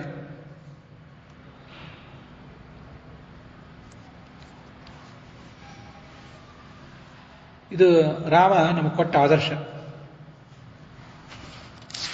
ಬಹಳ ಹಿಂದೆ ನಡೆದಂಥ ಒಂದು ಸಣ್ಣ ಘಟನೆ ನೆನಪಿಗೆ ಬರ್ತದೆ. ಒಂದು ದೇವಾಲಯದ ಕಟ್ಟಡ ನಡೆದಿತ್ತು. ಶೂರ್ಪಾಲಿ ಅಂತ ಜಮಖಂಡಿ ಹತ್ರ ಇರುವಂಥ ನರಸಿಂಹ ದೇವಸ್ಥಾನ. ಅಲ್ಲೊಂದು ದೇವಾಲಯದ ಕಟ್ಟಡ ನಡೆದಿತ್ತು. ನಾನು ನೋಡ್ಲಿಕ್ಕೆ ಹೋಗಿದ್ದೆ. ಒಬ್ಬ ಮುಸಲ್ಮಾನ್ ಗೌಂಡಿ ಇದ್ದ ಅಲ್ಲಿ. ಮಧ್ಯಾಹ್ನ ಊಟ ಮಾಡ್ತಿದ್ದ, ರಾತ್ರಿ ಊಟ ಮಾಡ್ತಿರ್ಲಿಲ್ಲ. ಯಾಕೆ ಊಟ ಮಾಡ್ತಿರ್ಲಿಲ್ಲ ಅಂತ ಕೇಳಿದೆ ಅವನು. ನನ್ನ ಹೆಂಡತಿ ತೀರ್ಕೊಂಡಿದ್ದಾಳೆ, ಇನ್ನು ನಾನು ಭೋಗಗಳನ್ನು ಪರಿತ್ಯಾಗ ಮಾಡಬೇಕು, ಇನ್ನೂ ಎಲ್ಲ ಊಟ ಮಾಡಿಕೊಂಡು ಆರಾಮಾಗಿದ್ದರೆ ಅದೆಂಥ ಜೀವನ. ಅವನೇನು ರಾಮನ ಹೆಸರು ಹೇಳಲಿಲ್ಲ. ಆದರೆ ಜಾತಿ ಯಾವುದೇ ಇರಲಿ, ಅವರು ದೇವತೆಗಳು ನಮಗೆ ರಾಮ ಲಕ್ಷ್ಮಣರು ಕೃಷ್ಣ ಮೊದಲಾದವರು ನಮಗೆ ಇಟ್ಟು ಹೋದ ಆದರ್ಶ ಅಂಥದ್ದು ಬಹಳ. ಅದೊಂದು ಆ ವ್ಯಕ್ತಿ ನನಗೆ ಯಾವಾಗಲೂ ನೆನಪಿಗೆ ಬರ್ತಿರ್ತಾನೆ. ಏನು ತಿಳ್ಕೊಬೇಕು ಅಂದರೆ, ಗಂಡ ಹೋದ ಅಂತ ಹೆಂಡತಿ ಒಂದು ಸಾಧ್ವಿ ಜೀವನವನ್ನು ನಡೆಸಿ ಅವಳೇನು ಒಂದೇ ಹೊತ್ತು ಊಟ ಮಾಡಿ ಫಲಾಹಾರ ಮಾಡ್ತೀನಿ ರಾತ್ರಿ ಅಂತ ಮಾಡೋದು ಅವಳಿಗೆ ಮಾತ್ರ ಅಲ್ಲ. ಶಾಸ್ತ್ರ ಎಲ್ಲನೂ ಹೇಳೋದಿಲ್ಲ. ರಾಮನಂತೂ ನೀನ್ಯಾಕೆ ನೋಡ್ಕೋಬಾರ್ದು, ನೀನು ನೋಡ್ಕೋ ಗಂಡಿಗೂ ಹೇಳ್ತದೆ. ಅದು ಹೆಣ್ಣಿಗೆ ಪ್ರವಚನ ಹೇಳಿಕೆ ಗಂಡು ಕೂತಿರ್ತಾನೆ, ಅದನ್ನು ಹೆಣ್ಣು ಕೇಳ್ತಿರ್ತಾಳೆ, ನೀನು ಹೀಗೆ ಮಾಡಬೇಕು ಅಂತ ಅವಳಿಗೆ ಹೇಳ್ತಿರ್ತಾರೆ. ಗಂಡಿಗೆ ಯಾರು ಹೇಳುವರಿದ್ದಂಗೆ ಆಗ್ತಾರೆ. ಹೇಳಿದ್ರು ಕೇಳುವ ಕಿವಿಗಳಿರೋದಿಲ್ಲ, ಹೇಳುವ ಬಾಯಿ ಇರೋದಿಲ್ಲ, ಹೇಳಿದ್ರೆ ಕೇಳುವ ಕಿವಿ ಇರೋದಿಲ್ಲ. ವಸ್ತುತಃ ಭೋಗದ ತ್ಯಾಗವನ್ನು ಮಾಡಬೇಕು ಅನ್ನೋದೆಲ್ಲ ಅವನಿಗೆ ಯಾರು ಪ್ರೇರಣೆ? ಅವನೇನು ಶಾಸ್ತ್ರ ಓದಿದ್ನ? ಅವನಿಗೇನು ಪಂಡಿತನ? ಯಾರು ರಾಮಾಯಣದ ಕಥೆ ಕೇಳಿದ್ನ? ಏನೂ ಇಲ್ಲ. ಆದರೆ ಇಂಥದ್ದು ಪ್ರೇರಣೆ ಅದು ನನಗೆ ಯಾವತ್ತೂ ಮನಸ್ಸಿನಲ್ಲಿ ಉಳಿದಿದೆ.